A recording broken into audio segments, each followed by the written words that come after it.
నమో వృక్షేభ్యో హరికేశాయోపవీతినే పుష్పాణం పతజే నమో నమో అంటూ అభిషేకం చేసేస్తారు. రేపు మహాశివరాత్రి వస్తుంది చూడండి. శివలింగాల దగ్గరికి వెళ్ళి ఓహో చేసేసి అవన్నీ తొక్కేసి నానా హడావిడి చేస్తారు. ఇన్ని అన్నాడు కదా, నమో వృక్షేభ్యో అన్నాడు, వృక్షం నువ్వే అన్నాడు.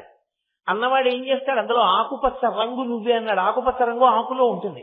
బయటికి వచ్చి మహాశివరాత్రికి మామిడికాయలు వస్తాయి, ఓ కర్ర పెట్టి మామిడికాయ కోసం ఆకుల్ని కొడతాడు, చెట్టులు కొడతాడు, ఆకులు కింద రాలిపోతుంటాయి ఆ కాయ కోసం. అప్పుడు దేని కొడుతున్నావు నువ్వు? అభిషేకం శివుడికా, నమో వృక్షేభ్యో అని. బయటకు వచ్చి కర్ర పెట్టి తాడడం శివుడికి కాదు, శివుడిని కాదు నువ్వు కొడుతున్నది. అదే రమణ మహర్షి అయితే మామిడికాయ కోసం కర్ర పెట్టి చెట్టును కొడుతుంటే గుండెని బాధేస్తున్నారు ఆయన. అవ్వ అవ్వ అవ్వ, కాయలు కాసిన ఫలితానికి చెట్టు కర్ర పెట్టి కొడతారా? పరమేశ్వరుడయా, తప్పు కదూ, కొట్టకండి అన్నారు ఆయన. అలా మనం అనగలమా? అది నిజమైన భక్తి, పండిపోయిన భక్తి అంటారు. అలా అంత అనుభవంతో అంతటా ఈశ్వరుణ్ణి చూడగలిగినటువంటి ప్రజ్ఞతో ఉంటారు వాళ్ళు. అప్పుడు వాళ్ళకి భేదం ఉండదు, ఉపాధి భేదమును విస్మరిస్తారు. ఉపాధి అంతర్గతమైన ఈశ్వరుణ్ణి దర్శనం చేస్తారు. అమ్మవారి గురించి మాట్లాడుతూ ఆయన ప్రయోగించినటువంటి మాట, ప్రపంచమును సృష్టించడానికి ఉద్యుక్తురాలై లాస్యమును ప్రకటించుతున్నటువంటి పరదేవత. పరదేవత జగజ్జనని అమ్మవారు. అంటే ఇక్కడ మీరు ఒక విషయాన్ని గమనించవలసి ఉంటుంది. దీన్ని ఇంకా బాగా విస్తరించి వివరణ చేశారు ఒక చోట శంకరాచార్యుల వారు.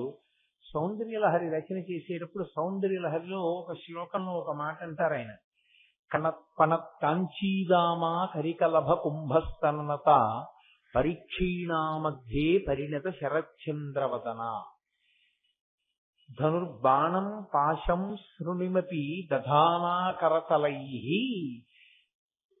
పురస్తాదస్తాంనః పురమధితురహో పురుషిత అంటారు. ఆ శ్లోకం కామాక్షి స్వరూపాన్ని ఆవిష్కరింపచేస్తుంది లలితా స్వరూపంగా. అందులో సరే, కొణత్కాంచీదామాకరి కలభ కుంభస్తనత పరీక్షీణా మధ్యే పరిణత శరచంద్రవదన ధనుర్బాణం పాశం శృణిమపి దధానా కరతలైః, అవి అమ్మవారి యొక్క స్థూల శరీర వర్ణనము చేస్తాయి. అమ్మవారి సన్నటి నడుముతో కూడుకుని ఉంటుంది, వడ్డాణము పెట్టుకుని ఉంటుంది, ఆవిడ చేతిలో 5 పుష్పబాణములుంటాయి, చెరుకు విల్లుంటుంది అని వర్ణన చేసి ఆఖరి పాదంలో ఒక అద్భుతమైన ప్రయోగం చేశారు శంకరాచార్యుల వారు. పురస్తాదస్తాం నహ, ఆమె మా ముందు నిలుచుగాక, అటువంటి తల్లి మా ముందు నిలుచుగాక అంటే మాకు దర్శనమగుగాక. ఎవరికి? నహ, నాకు అనలేదు శంకరాచార్యుల వారు. నాకు అని ఉందనుకోండి శ్లోకంలో, అది శంకరుల పేరు మీద ఉంటే ఒక్క శంకరులకు అన్వయం. అది కేవలం నాకొక్కడికే అని ఉందనుకోండి చదివిన వాడికి. అమ్మవారి అనుగ్రహం అందరికీ కలగాలి అనేటటువంటి విశాల హృదయంతో శంకరులు ఏమన్నారంటే పురస్తాదస్తాం నహ అన్నారు. నహ అంటే సంస్కృతంలో మాకు అని బహువచనం. మాకు అటువంటి జగజ్జనని యొక్క దర్శనమగుగాక. పురస్తాదస్తాం నహ అని చిట్ట చివర ఆవిడ ఎవరు అన్నదాని గురించి ఒక విశేషణం వేశారు.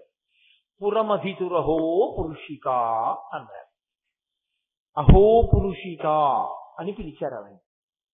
అసలు బహుశः శ్రీ విద్యా తత్వం చాలా బాగా అర్థమైనటువంటి వ్యక్తి తప్ప అంత తక్కువ అక్షరాలతో అలా అమ్మవారిని పిలవగలిగినటువంటి ప్రజ్ఞా విశేషంతో ఎవరు ఉండరు. పురమధితు అహో పురుషిక. అమ్మా, నువ్వు పరమశివుని యొక్క నేనన్న భావన. చాలా చాలా గంభీరమైనటువంటి ప్రతిపాదనని చాలా సులువుగా చేశారు శంకరాచార్యుల వారు.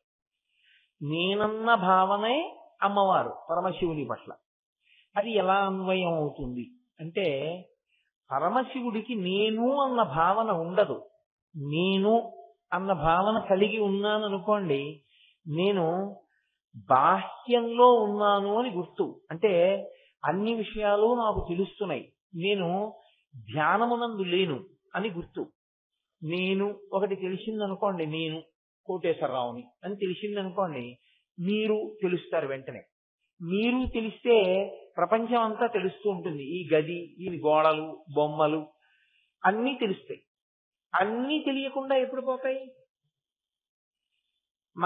మీకు బాగా అర్థమయ్యేటట్టు చెప్పాలి అంటే, అది మనకి తెలిసిన అవస్థ కాకపోయినా గాఢ నిద్రలో ఏమైనా ఉన్నాయా? గాఢంగా నిద్రపోతున్నాడు. గాఢంగా నిద్రపోతున్నటువంటి అవస్థ యందు సుషుప్తి అంటారు. అంత గాఢ నిద్రలో నేను అన్న భావన ఏమైనా ఉందా? అసలు ఏమి లేదు.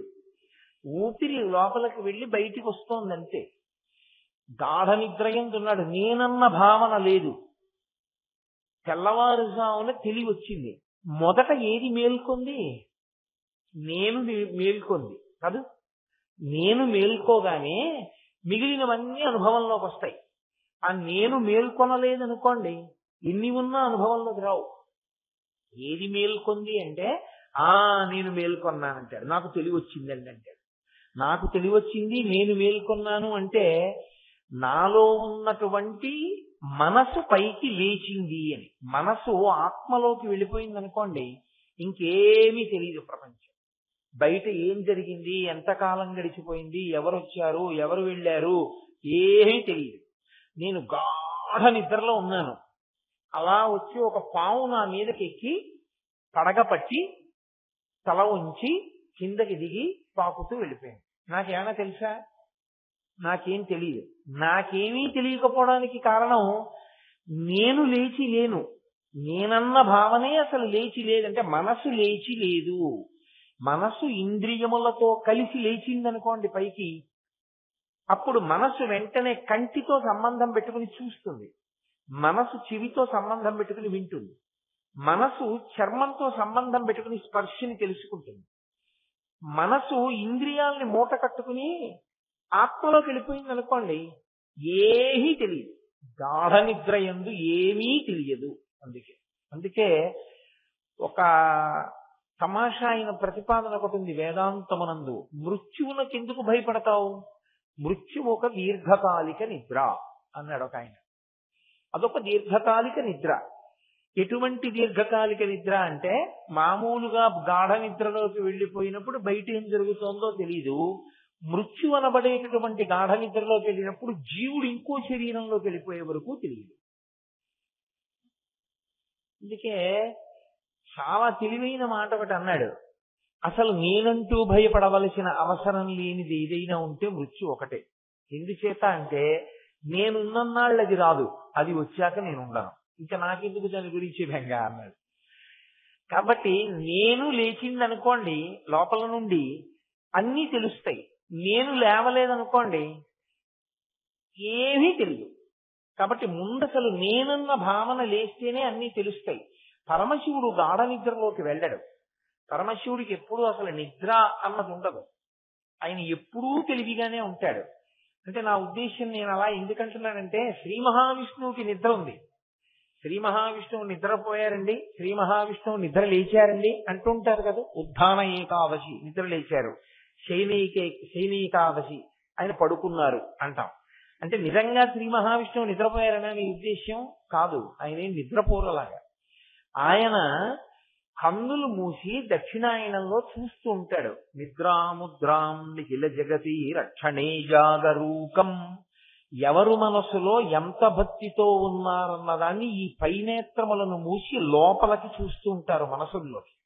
అది నిద్రాముద్ర తప్ప నిజంగా నిద్రపోవడం కాదు. అది తామసిక నిద్ర కాదు. పరమశివుడికి అది కూడా లేదు.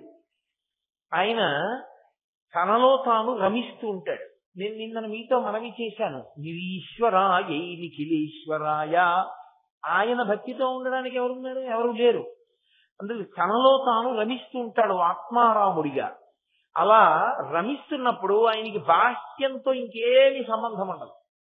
ఆత్మగా ఇలా ధ్యానంలో ఉంటాడు. మీరు అప్పుడప్పుడు చూసుంటారు, శివమూర్తి ఇలా కూర్చుని ఉంటాడు.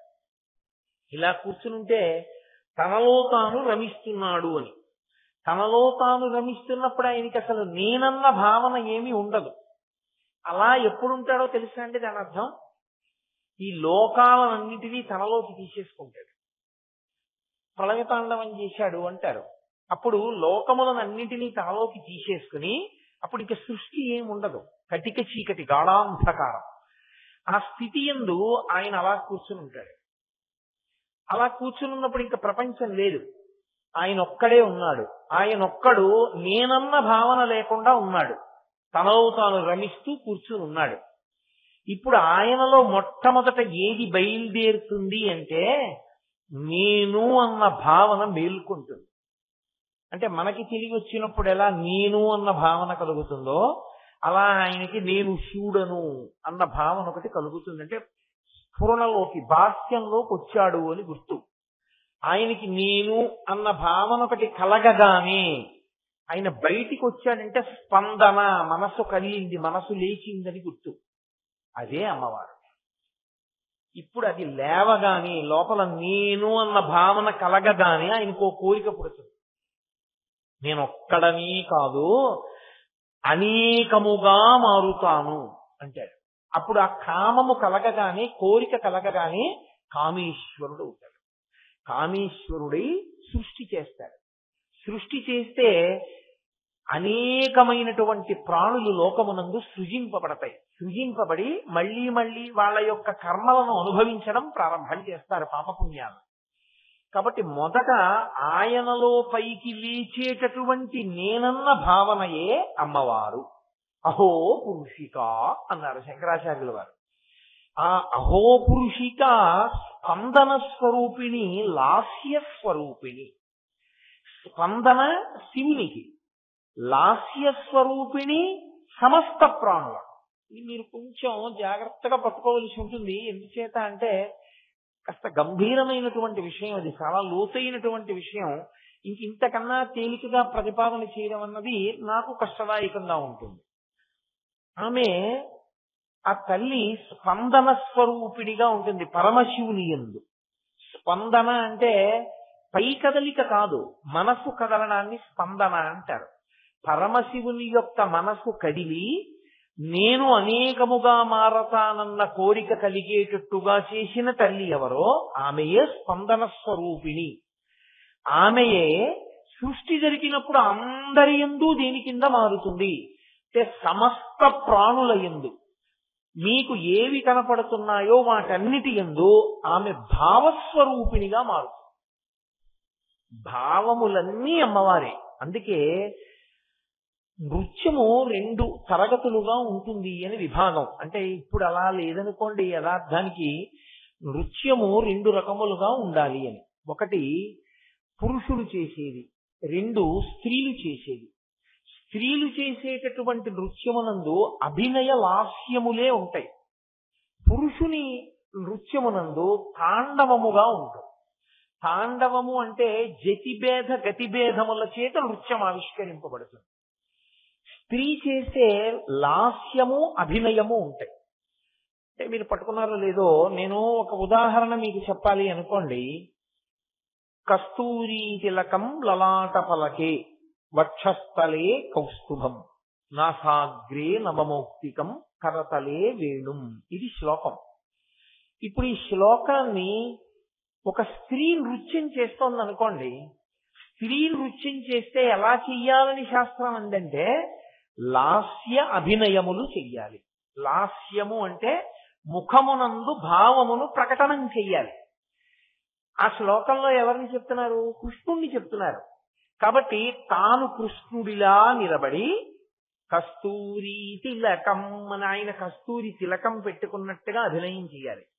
లలాట ఫలకి వక్షస్థలే కౌస్తుభం, గుండెలలో ఆయనకి కౌస్తుభమణి ఉందని చూపిస్తూ ఆ భావాన్ని, కృష్ణుడు ఉండేటటువంటి భావాన్ని ముఖమునందు అభినయిస్తూ ఆయా ఆ శ్లోకమునందు ప్రతిపాదింపబడినటువంటి విషయాన్ని లలితముగా అభినయించి చూపిస్తారు. అందులో చాలా వేగంగా కదిలేటటువంటి ప్రక్రియ ఉండకూడదు. యథార్థమున చాలా వేగంగా కదిలేటటువంటి ప్రక్రియ ఉంటే దాన్ని తాండవం అంటారు. అది పురుషుడు మాత్రమే చేస్తాడు. అభినయము లాస్యము ఆడది చేస్తుంది. అందుకే జీవుల యందు కూడా, జీవుల యందు అంటే సమస్త భూతముల యందు కూడా భావము లాస్యము అమ్మవారు. అందుకే మూలాధార చక్రమునందు వాళ్ళిద్దరూ ఆనంద భైరవ ఆనంద భైరవి అన్న పేరుతో ఉంటారు. ఆనంద భైరవ స్వరూపం పరమశివతత్వానికి వెళ్ళేటప్పుడు మధ్యలో ఉండేటటువంటి ఒక విరామ స్థానం లాంటిది ఆ భైరవ స్వరూపం. అందుకే ఆ భైరవ స్వరూపం దగ్గరికి వెళ్ళేటప్పటికి ఏమవుతుందంటే సాత్విక ఆరాధన, ఉగ్రమైన ఆరాధన కూడా ఉంటాయి. భైరవమూర్తుల్ని ఉగ్రమైన ఆరాధన చేసేటటువంటి వాళ్ళు కూడా భైరవ స్వరూపాన్ని ఆరాధించడం ఉంది. ఇప్పటికీ శ్రీశైలంలో ఆ కొండల్లో గుహల్లో భైరవ కోన అని ఒక కోన, అక్కడ అలా పూజలు చేసేవారు. అందుకే శ్రీశైలంలో కాపాలికలు ఉండి శంకరాచార్యుల వారి తల అడిగారు, పద్మపాదాచార్యుల వారు నృసింహ స్తోత్రం చేశారు అని. అదిగో ఆనంద భైరవ ఆనంద భైరవి ఆనంద భైరవి అని కర్ణాటకలో ఒక రాగం, కర్ణాటక సంగీతంలో. వాళ్ళిద్దరి రూపంతో మూలాధార చక్రంలో ఉంటారు పార్వతీ పరమేశ్వరులు ఇద్దరు. అమ్మవారు లాస్య ప్రకటనాన్ని చేస్తూ ఉంటుంది. ఇప్పుడు నేను మీకు తేలిగ్గా అర్థం అవ్వాలి అంటే, లాస్యము అంటే భావమును ప్రకటించుట. లోకంలో తెలివిగా ఉన్నటువంటి ఏ ప్రాణి కూడా భావ ప్రకటనము చేయకుండా ఉండడు. ఏదో ఒక భావాన్ని ప్రకటిస్తూ ఉంటాడు. తాండవము ఎప్పుడూ జరుగుతూ ఉంటుంది. అందుకే పార్వతీ పరమేశ్వరులు కలిసే ఉంటారు. మీరు నన్ను ఒక మాట అడగచ్చు, ఏమంటే మీరు ప్రశాంతంగా కూర్చుంటే, మీరేం కదలకుండా ఇలా కూర్చున్నారు, సరే, అప్పుడు మీలో ఏ భావం ఉన్నట్టు? శాంత భావం ఉంది. నేను ఇలా కూర్చున్నాను అనుకోండి ప్రశాంతంగా, ఆయన ఏమిటండి అలా ఉన్నారే అంటే ఆయన హాయిగా శాంతంగా కూర్చున్నారండి. భావం ఉందా లేదా? శాంతమైన భావం. అది అమ్మవారు. మరి మీరు కదలట్లేదు కదండి, మీ కాళ్ళు చేతులు కదలట్లేదు కదా, తాండవము లేదు కదా, కదలిక లేకపోతే అప్పుడు పరమశివుడు, నా ఊపిరితిత్తులు కదులుతున్నాయా, నా గుండె కొట్టుకుంటోందా, నా రక్తం ప్రసరణ జరుగుతోందా, నాలో ఉన్నటువంటి నాడులన్నీ కదులుతున్నాయా, ఈ కదలికలే పరమశివుడు. అందుకే శివ శివ విడి ఉండరు, శివాన్విత ఏచ శివాన్వితాయ అంటారు శంకరులు. అందుకే ఈ రెండు ఎప్పుడు కలిసి ఉంటాయి. ప్రకృతి పురుషుడు, ఆ ప్రకృతి పురుషుడు విడిపడ్డారనుకోండి అయోమయావస్థ, దానికి అర్థం ఉండదు ఇంకా అసలు. కాబట్టి ఎప్పుడు ఇద్దరు కలిసే ఉంటారు. ఆ కలిసి ఉన్నప్పుడు కదలికలన్నీ శివుడివి, భావములన్నీ అమ్మవారి. నేను కదులుతూ ఇలా అన్నాను అనుకోండి, ఇప్పుడు నాలో ఉన్నటువంటి రౌద్రము కోపం అమ్మవారు, ఆ భావం. ఇలా చూపించినటువంటి కదలిక పరమశివుడు. మీరు చూడండి, లోకంలో అలా చూస్తుంటే కొంతమంది అంటారు, కొంతమంది నవ్వుతూ ఉంటారు, కొంతమంది ఏడుస్తూ ఉంటారు, కొంతమంది దెబ్బలాడుకుంటూ ఉంటారు. ఇవన్నీ భావములే, రకరకాల భావాలు. ఆ భావాలకి అనుగుణంగా శరీరము కదులుతుంది, దానికి ఆ లక్షణం ఉంటుంది. నేను మంచి కోపంతో ఉన్నాను అనుకోండి, నా కింది పెరిగి అదిరిపోతుంది. నాకే కాదు ఎవరికైనా పెదవులు అదిరిపోతాయి. అది తాండవం. ఆ కోప ప్రకటనమునందు భావము అమ్మవారు, పెదవుల యొక్క కదలికలు పరమశివుడు తాండవం. ఈ లాస్య తాండవములు ఎప్పుడు ఉంటాయి. మీరు నన్ను ఒక మాట అడగచ్చు, సరే బాగుందండి, ఇది జీవుల యందు అన్వయమైంది, మనుష్యులు, కుక్క, పిల్లి, దేనికైనా ఇది చెప్పచ్చు, బాగుంది. జలపాతం ఉంటే, జలపాతానికి కదలిక ఉంది, పడుతోంది పైనుంచి కిందకి, తాండవం ఉంది, కదిలిపోతోందిగా, మరి తాండవం ఉంది. దానికి భావం ఏముంది? జలపాతం దగ్గరికి వెళ్ళి చూశారు, ఓ కొండ నుంచి కింద పడుతోంది, కదిలి పడుతోంది, కదిలి విడుతోంది నది. మీకు ఇక్కడ గోదావరి ఉందిగా, కదిలి విడుతోందిగా, కాబట్టి తాండవం ఉంది. దానికి లాస్యమే ఉంది. మరి మీరు ప్రకృతి పురుషుడు కలిసి ఉండకపోతే అయోమయం అన్నారుగా, మరి ఇప్పుడు తాండవం ఉంది, లాస్యమేమి అంటే, మీరు జలపాతం దగ్గరికి వెళ్ళి చూసినప్పుడు మీలో కలిగేటటువంటి అద్భుత రసావిష్కారమే దాని లాస్యం. మిమ్మల్ని నేను కళ్ళకి గుడ్డ కట్టి తీసుకెళ్లి అక్కడ నించోబెట్టి గుడ్డ విప్పేశాను అనుకోండి, మీరు ఇలా చూసి పైనుంచి పడిపోతున్న జలపాతాన్ని చూసి అబ్బా అన్నారా? మీలో భావనకి కారణం ఏదైనది జలపాతమే. దాని తాండవము మీ లాస్యము కలిసినట్టు. మీలో కలిగిన భావము దాని కారణముగా కలిగింది కాబట్టి అది దాని లాస్యమే అన్నారు. అది ఒకటైంది కాబట్టి అది లాస్యము. కాబట్టి తాండవము లాస్యము కలిసే ఉంటాయి. భావ ప్రకటనము కదలిక ఈ రెండు లేకుండా మీరు విడదీయలేరు, కుదరదు. మీరు చూడండి, నేను ఉపన్యాసం చెప్తూ కలిసి ఉంటాయి అంటే ఇలా అంటుంటాను, విడదీయలేరు ఇలా అంటుంటాను. అంటే ఏమిటి, నేను నా భావన ఒకటి ఉంది, కలిసి ఉంటాయి అన్నప్పుడు ఇలా అంటున్నాను. అంటే కలిసి ఉన్నాయని చెప్పినప్పుడు నాలో కలిగినటువంటి భావనకి అనుగుణంగా నా చేతులు కలిశాయి. తాండవ భావనలు, పార్వతీ పరమేశ్వరులు ఎక్కడో లేరు, మీ కన్నుల ఎదుటే ఉన్నారు. ఇదే కైలాసం. కేళి అంటే ఒకదానిని అనుసరించి ఒకటి ఆడుకోవడం, దానిని కేళి అంటారు. కేళి సమూహం ఎక్కడుంటుందో దాన్ని కైలాసం అంటారు. ఒక కేళి కాదు, ఒకేలా కదులుతున్నాయి అనుకోండి, అది ఒక ఆట, ఒక కేళి. అలా కాకుండా రకరకాల కేళి రకరకాలుగా కదిలిపోతున్నాయి అనుకోండి, అప్పుడు ఆ కదలికలు ఆ భావాల్ని కలిపి కైలాసం అంటారు. కాబట్టి కైలాసం అంటే ఎక్కడో ఉంటుందని మీరు అనుకోకండి, కైలాసం అంటే అంతటా ఉంటుంది. కడపే కైలాసంబు నీ పదధ్యానము సంభవించినప్పుడే అజ్ఞాన లక్ష్మి దారిద్ర్యులు కారిలోకులకట శ్రీకాళహస్తీశ్వర అంటాడు దుర్జటి. కాబట్టి కైలాసము అన్ని చోట్ల ఉంటుంది. ఇప్పుడు చెప్పేటప్పుడు నేను ఏ భావన పొందుతున్నానో, వినేటప్పుడు మీరు ఆ భావనే పొందుతున్నారు. చెబుతూ నేను కదులుతున్నాను, మీరు కదలకుండా లోపల వింటూ మీ కలిగిన భావాలకి అనుగుణంగా ఒక్కొక్కరిలో ఒక్కొక్క రకమైనటువంటి కదలిక ఉంటుంది. ఒకళ్ళు ఇలా వింటారు ఆశ్చర్యంగా, ఒకళ్ళు ఇలా వింటారు జిజ్ఞాసులై తెలుసుకుంటూ, ఒకళ్ళు ఇలా తలపెట్టి వింటారు. అంటే బాగా వినడంలో ఒక్కొక్కరిది ఒక్కొక్క భంగిమ. అలా కదిలి నిలబడగలగడం తాండవమైతే, ఆ తెలుసుకుంటున్నప్పుడు ఆవిష్కృతమైనటువంటి భావనలు అమ్మవారై ఉంది. ఈ తాండవము లాస్యము కలిసి అమ్మవారు అయ్యవారు అయి ఉన్నారు.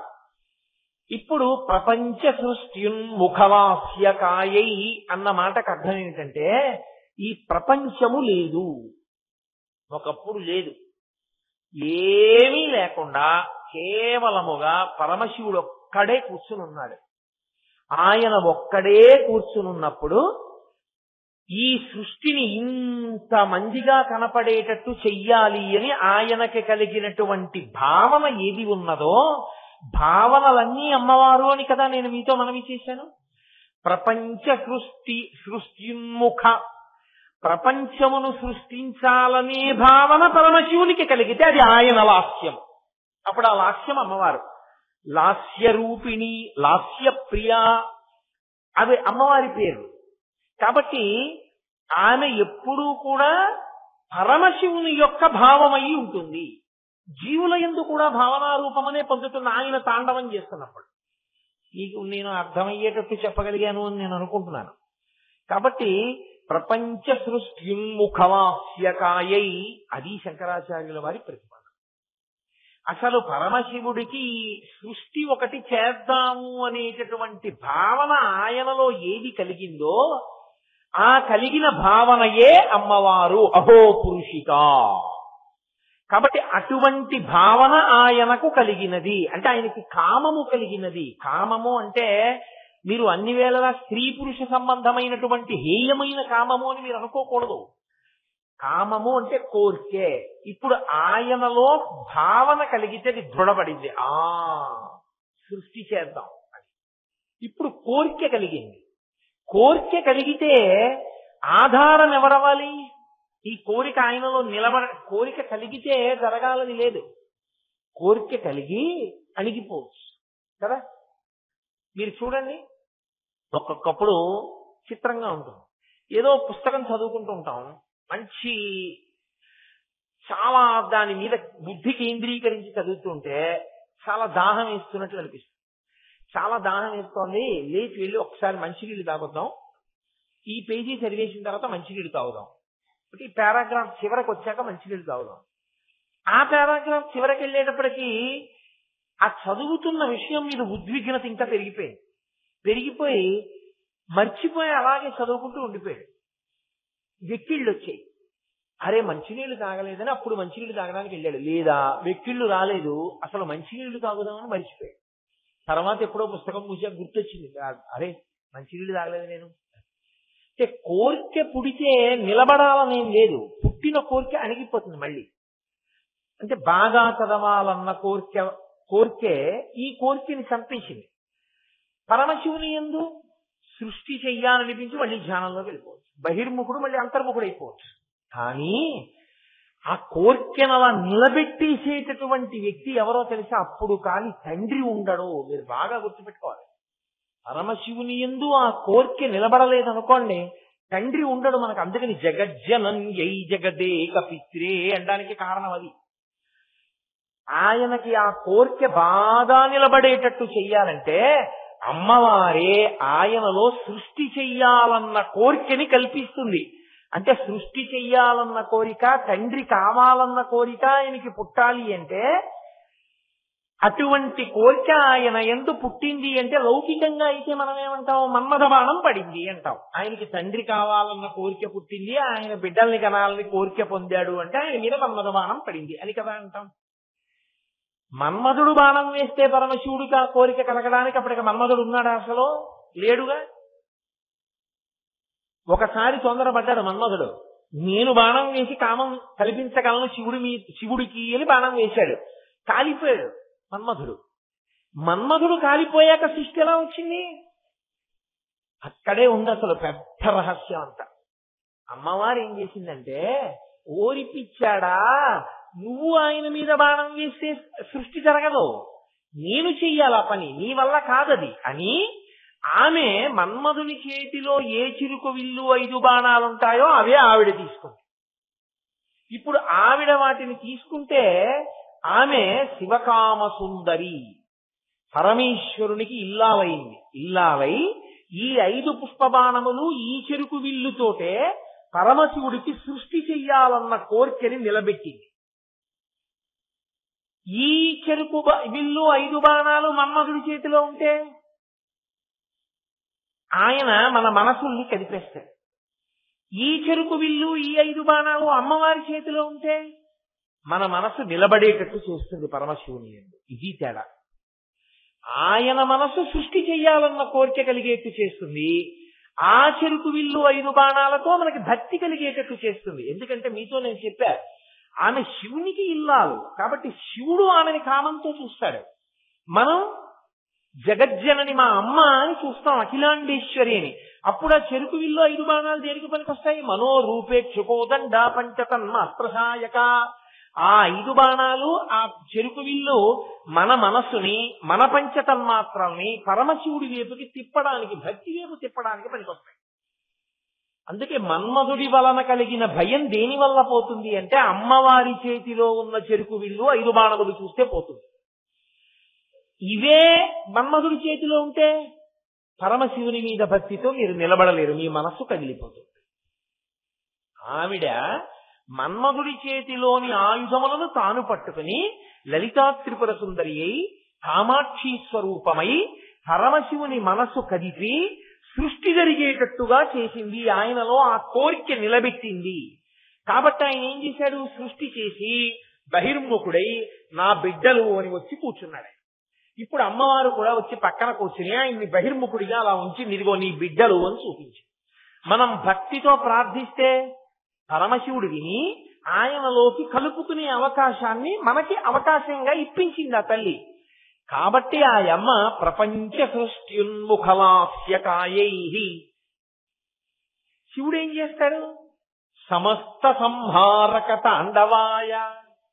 అమ్మవారు అన్ని సృష్టి జరిగేటట్టు చేస్తే ఆయన అన్ని సంహారం అయిపోయేటట్టు చేస్తాడు. వాళ్ళిద్దరూ ఆది దంపతులు. అదేమిటండి తమాషాగా ఉంది, ఆవిడ సృష్టి చేయించడం ఏమిటి? ఆయన అన్ని ఏం పోని శంకరాచార్యులు వారు ఏమో ఒకళ్ళనో ఇద్దరినో శ్రీ మహావిష్ణువు రాక్షస సంహారం లాగో పరమశివుడు త్రిపురాసుర సంహారం లాగో అనలేదు. సమస్త సంహారక తాండవాయ, ఏమీ వదిలిపెట్టాం, అన్ని చంపేస్తాం. అది ఆవిడ సృష్టించడం ఏమిటి, ఈయన చంపేయడం ఏమిటి? చాలా జాగ్రత్తగా మీరు అర్థం చేసుకోవలసి ఉంటుంది.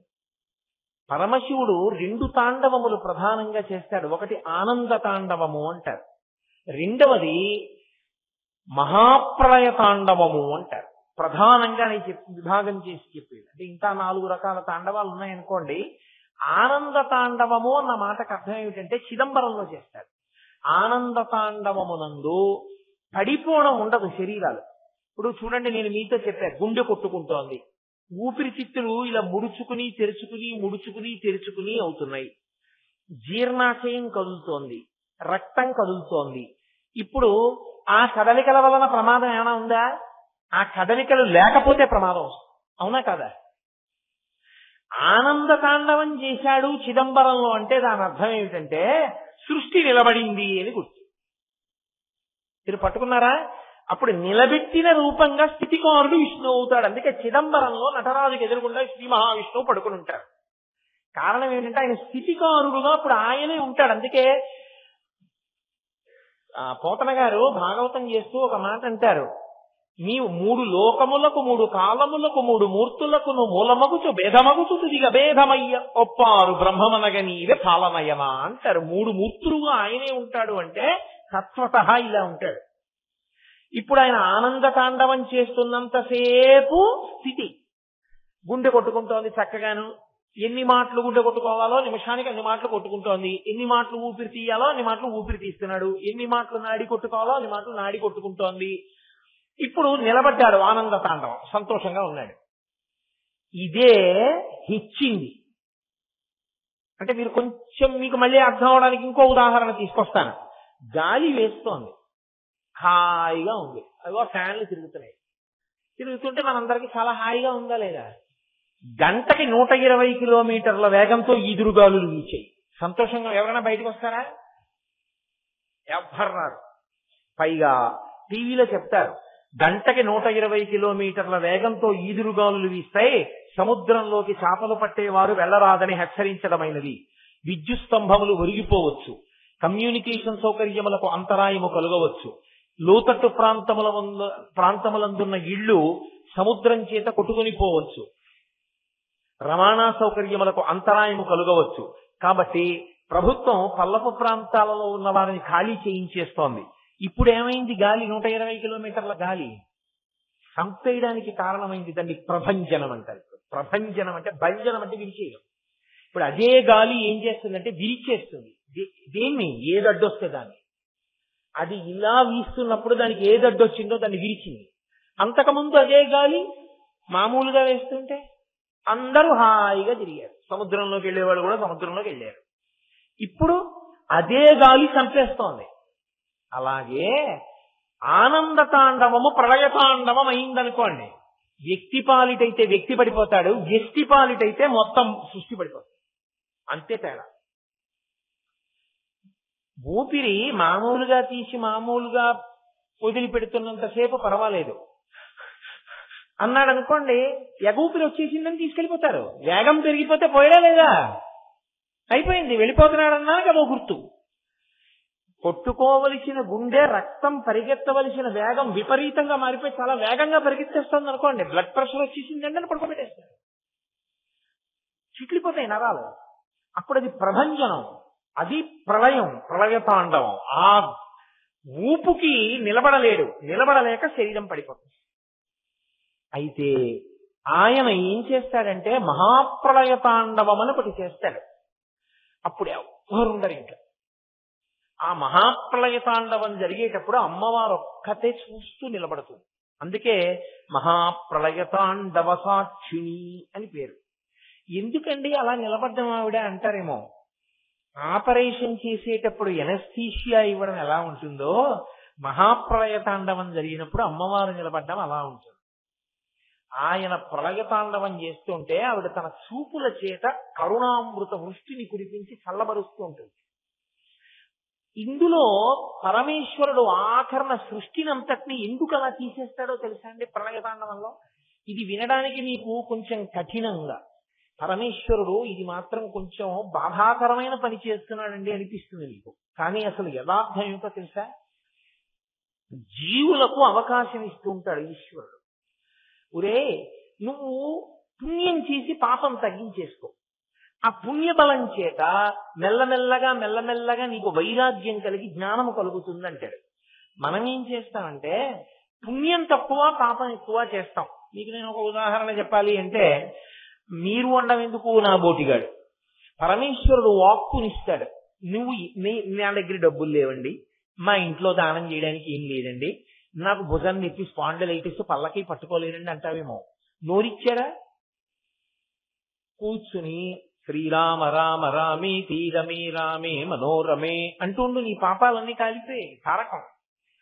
కానీ మనం ఏం చేస్తామంటే ఒక 24 గంటల వ్యవధిని తీసుకుంటే 24 గంటల వ్యవధిలో పరమేశ్వరుడిచ్చిన వాక్కులో భగవంతుని యొక్క నామమును ఉచ్చరించిన దానికన్నా పుల్లు మాటలు, ఇంకోళ్ళని తిట్టడాలు, అక్కర్లేని విషయాలు ప్రస్తావించడాలు, మనసులో రాగద్వేషాలు పెట్టుకోవడాలు, వాక్కు చేత సమస్త పాపములు మూట కట్టుకుంటున్నాడు.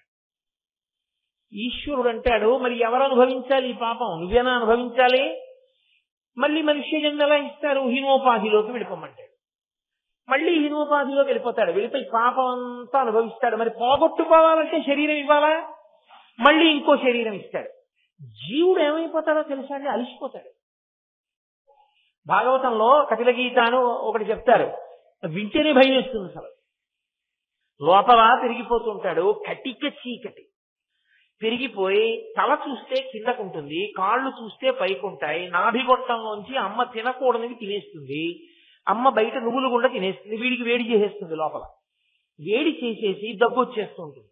ఆ దగ్గుకి శ్లాష్మ తల కింద పెట్టి దగ్గుతాడు. మలమూత్రములను విసర్జించడం అలవాటు అవుతుంది. అవి తల మీదే పడిపోతాయి. చిన్న చిన్న సూక్ష్మక్రిములు పెరిగి కొరుకుతూ ఉంటాయి. చెయ్యి జాపి గోక్కోవడానికి అవకాశం ఉండదు. ఇలా వంగి ఉంటాడు. బాధ అనుభవించి అనుభవించి ఒక స్థితిలో కాలు చెయ్యి కదపడానికి ఉండదు ఇంక అమ్మ కడుపులో. అలా ఉండి ఈశ్వరుణ్ణి ప్రార్థిస్తాడు, ఈశ్వరా నన్ను పైకి తోసేవయ్యా ఒక్కసారి. ప్రసూతి వాయువై ఈశ్వరుడు బయటికి తోస్తాడు. అప్పుడు బయటకు వచ్చి పడిపోతాడు. కపిల మహర్షి దేవహూతిని కూర్చోబెట్టి చెప్తాడు, తల్లిని అమ్మ జీవులు ఇంత కష్టపడుతూ ఉంటారు, అయినా మరిచిపోతారు ఎందుకు వచ్చిందో మనుష్య జన్మ, మరిచిపోయి మళ్ళీ మోహంలో పడిపోతారమ్మా అంటాడు. ఇలా జీవుడు శరీరాలు మార్చుకుని మార్చుకుని పుట్టి అనుభవించి కష్టాలు పడి చచ్చి చేస్తూనే ఉంటాడు.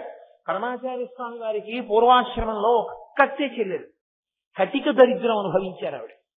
పరమాచార్య స్వామి వారు అంటే నడిచే దేవుడిని పేర్గాంచిన మహనీయులు.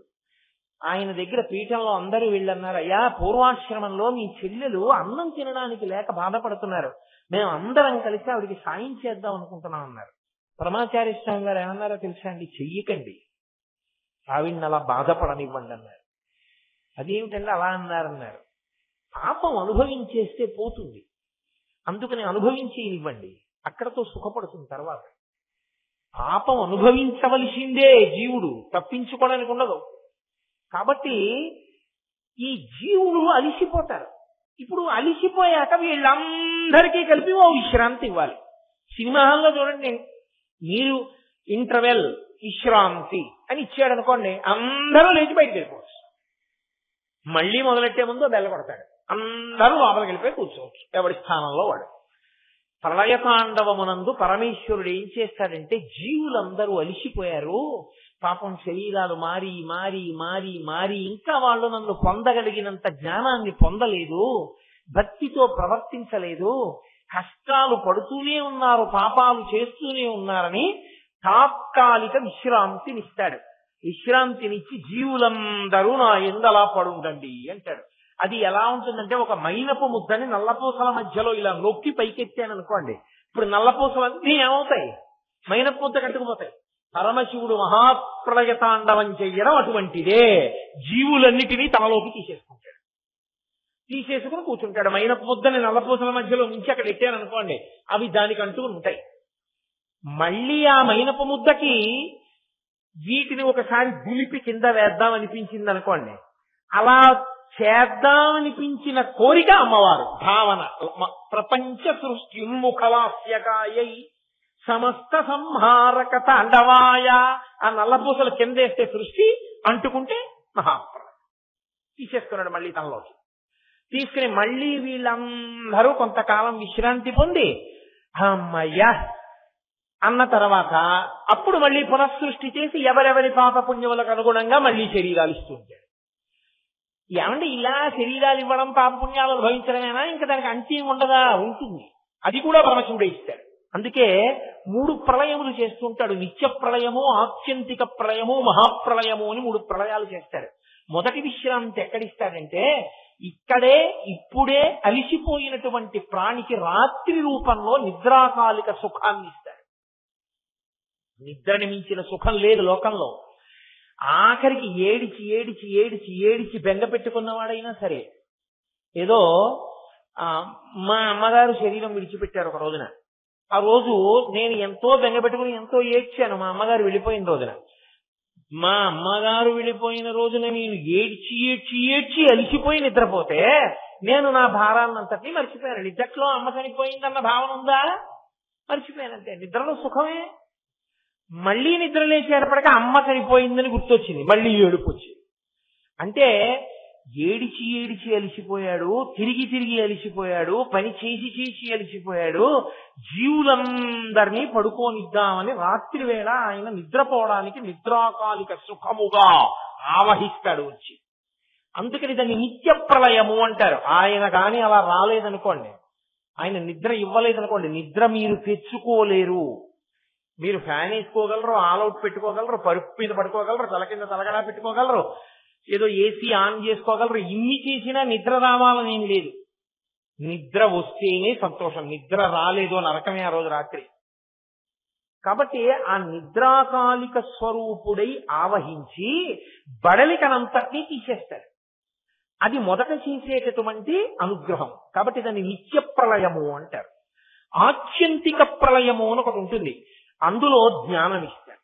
ఇక జ్ఞానం వచ్చిందనుకోండి, ఆ జ్ఞానం ఆవిర్భవించిందనుకోండి, నేను ఇది కాదు అని తెలిసిపోతుంది మనకి. లోపల ఉన్న ఆత్మ నేను అని అదిగా నిలబడతాడు. నిలబడినప్పుడు ఏం చేస్తాడంటే, దీనికి ఆకలేస్తోంది, దీనికి బాధ కలిగింది, దీనికి కురుపు పుట్టింది. రమణ మహర్షికి సర్కోమా వచ్చింది. ఇక్కడ ఒక రాతపుండు లాంటిది పుట్టి విపరీతమైన నిప్పి రక్తం ఓడిపోతుంది. ఆయన అనేవారు, పాపం ఇది చాలా బాధపడుతుంది. నేను ఆత్మ చూస్తున్నాను ఇది బాధపడుతుంటే, దీని బాధ చూస్తున్నాను ఇది బాధపడుతోంది, దీనికి నొప్పిడుతోంది. మీరు అందుకే చూడండి, ఆత్మ చూడడం మీకు అప్పుడప్పుడు తెలుస్తుంది. అన్నీ కంటితో చూస్తాం కదా, కన్ను చూడలేకపోతోందని ఎవరు చూస్తున్నారు? పుట్టినరోజు కదా అని సంతోషంగా నాన్నగారండి నేను పోస్తాను కుక్కుడు పులుసు అని కూతురు కుక్కుడు పులుసు పోసింది. ఆ పులుసు పోస్తూ ఏదో కబుర్లు చెప్పింది, కబుర్లు చెప్తూ కుక్కుడు పులుసు నాన్నగారండి తల రుద్దుతానని తల రుద్దింది.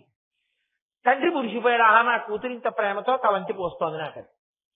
ఈలోగా పొరపాటున కన్ను తెరిచాడు, కుంకుడు పులుసు కంట్లోకి వెళ్ళి బయటికి వచ్చి తల తుడుచుకుని కళ్ళు ఇలా మూసుకున్నాడు. ఎందుకంటే ఒక కంటితో చూసి ఒక కన్ను మూస్తే ఆ చూస్తున్న కన్ను వల్ల రెండో కన్ను నొప్పెడుతుంది. రెండు కన్నులు మూసే ఉంచాలి. నాన్నగారండి టీవీలో చూడండి గంగానది చూపిస్తున్నారు అంది నా కూతురు. చూడలేనమ్మా, కన్ను చూడటం లేదు, కన్ను బాధ పెడుతోంది అన్నాను. కన్ను చూడలేకపోతోంది, కన్ను బాధ పెడుతోందన్న విషయాన్ని చూస్తున్నది ఎవరు? దానికి బాధ లేదది, బాధకి సాక్షిగా చూస్తోంది. అది ఆత్మ, అది నేనుగా నిలబడిన వాడు దీనికి సాక్షిగా ఉంటాడు. ఇది పడిపోతున్నప్పుడు కూడా ఇది పడిపోతోందంటే, ఇది చచ్చిపోతోందంటాడు తప్ప నేను చచ్చిపోతున్నానంట, నాకు చావు లేదు, నేను అలాగే ఉంటానంటాడు. అది జ్ఞానము, అద్వైతానుభూతి అంటారు. అది అలా నోటితో చెప్పడం కాదు, అనుభవంలోకి వచ్చిన వాడెవడో వాడు జ్ఞాని. అదిగో అలా వచ్చింది కొంతమంది మహాపురుషులకు, భగవాన్ రమణుల వంటి వారికి. అటువంటి జ్ఞానం ఇచ్చి ఆత్మగా నిలబెట్టి తాలో కలిపేసుకుంటాడు. ఇక వాళ్ళకి పుట్టుకుంటది, ఇక శరీరాన్ని పుచ్చుకోరు వాళ్ళు. దాన్ని ఆత్యంతిక ప్రళయము అంటారు. అలా జ్ఞానమును పొంది భక్తితో బతకలేని వాళ్ళు ఉంటారు. అలా బతకడం అంటే మాటలు కాదు, దాన్ని ఎంత భక్తితో జీవించేవారో తెలుసా? నమో వృక్షేభ్యో హరికేశాయోపవీతినే పుష్టానహం పతజే నమో నమో అంటూ అభిషేకం చేసేస్తారు. మహాశివరాత్రి వస్తోంది చూడండి. శివలింగాల దగ్గరికి వెళ్ళి ఓహో చేసేసి అవన్నీ తొక్కేసి నానా హడావిడి చేస్తారు. నిన్ను అన్నాడు కదా నమో వృక్షేభ్యో అన్నాడు, వృక్షం నువ్వే అన్నాడు. అన్నవాడు ఏం చేస్తాడు, అందులో ఆకుపచ్చ రంగు నువ్వే అన్నాడు. ఆకుపచ్చ రంగు ఆకులో ఉంటుంది. బయటికి వచ్చి మహాశివరాత్రికి మామిడికాయలు వస్తాయి, ఓ కర్ర పెట్టి మామిడికాయ కోసం ఆకుల్ని కొడతాడు, చెట్టులు కొడతాడు, ఆకులు కింద రాలిపోతుంటాయి ఆ కాయ కోసం. అప్పుడు దేని కొడుతున్నావు నువ్వు? అభిషేకం శివుడికా నమో వృక్షేభ్యో అని. బయటకు వచ్చి కర్ర పెట్టి తాడడం శివుడికి కాదు, శివుడిని కాదు నువ్వు కొడుతున్నది.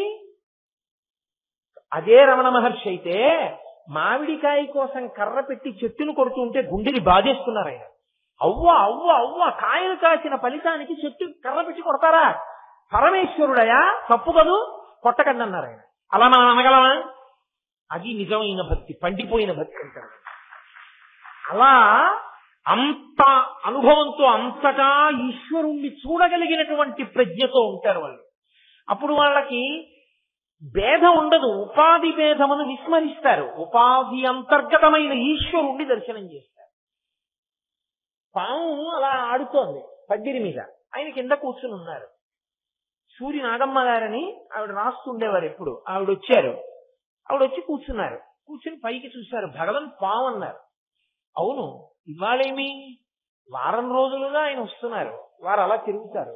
తిరిగి వారు చెట్టు మీదకి వెళ్ళిపోతారు. వారు ఎవరిని ఏం చేయరు అన్నారు.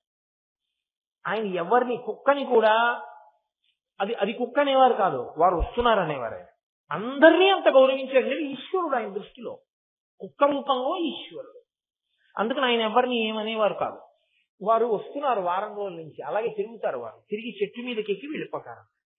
ఆవిడన్నారు, మీకంటే అలాగే కనిపిస్తుంది, మేము హదిలిపోతాం, కాబట్టి మీరు వారికి చెప్పండి అన్నారు. అంటే ఆయన అన్నారు, ఆ పాము వంక చూసి, వీరు మిమ్మల్ని చూస్తే భయపడతారట, మరి ఎందుకు మీరు వారికి భయపడతారు? మీరు ఎక్కడైనా తిరగకూడదు అన్నారు. వెళ్ళిపోయింది. ఆ పాము రాలేదు. ఆత్మతో మాట్లాడుకున్నప్పుడు భాష సంబంధం ఉండదు. కాబట్టి జ్ఞాని ఆ స్థాయికి వెళ్ళిపోతాడు. అది మనం అనుకరిద్దామంటే వచ్చేది కాదు, ఆంతరమునందు భక్తి పండితే వచ్చేది. దాన్ని ఆత్యంతిక ప్రళయము అంటారు శివ. అందుకే జ్ఞానదాత మహేశ్వర. శివభక్తి లేకుండా జ్ఞానము రాదు. శివభక్తియే జ్ఞానమునకు కారణము. ఐశ్వర్యము జ్ఞానము రెండూ ఇవ్వగలిగినది శివభక్తియే. అందుకే ఆ పరమేశ్వరానుగ్రహంగా జ్ఞానం ఎవడికి కలిగిందో వాడు చివరిసారి చనిపోతాడు. అంటే శరీరం పడిపోతుంది. ఇక వాడు మళ్ళీ శరీరం పుచ్చుకోడు, అంటే పుట్టుకుండదు కాబట్టి ఇంకో సావు ఉండదు. అది ఆత్యంతిక ప్రళయము. అలా జ్ఞానము పొందలేక మళ్ళీ పుట్టి మళ్ళీ చచ్చి, మళ్ళీ పుట్టి మళ్ళీ చచ్చిపోయేటటువంటి వాళ్ళు అలా కొన్ని లక్షల సంవత్సరములు శరీరములలో తిరిగిన తర్వాత వీడెప్పటికీ భక్తిగా ఉండి జ్ఞానాన్ని పొంది నన్ను పొందలేకపోతున్నాడు. కొంత విరామం ఇద్దాం, ఇలా ఎన్నాళ్ళు కష్టాలు ఎన్నాళ్ళు పుడతాడు, పాపం బాధపడుతున్నాడు కదా, కొంత కాసేపు వాడికి విశ్రాంతిని ఇద్దామని అన్నిటినీ తనలోకి పుచ్చేసుకుని కూర్చుంటాడు. అలాగా అది మహాప్రళయం. ఇప్పుడు నాకు చెప్పండి, ఒక రోజు రాత్రి నిద్ర పట్టేటట్టు చెయ్యడంలో శివుడు క్రౌర్యంతో ప్రవర్తిస్తున్నాడా?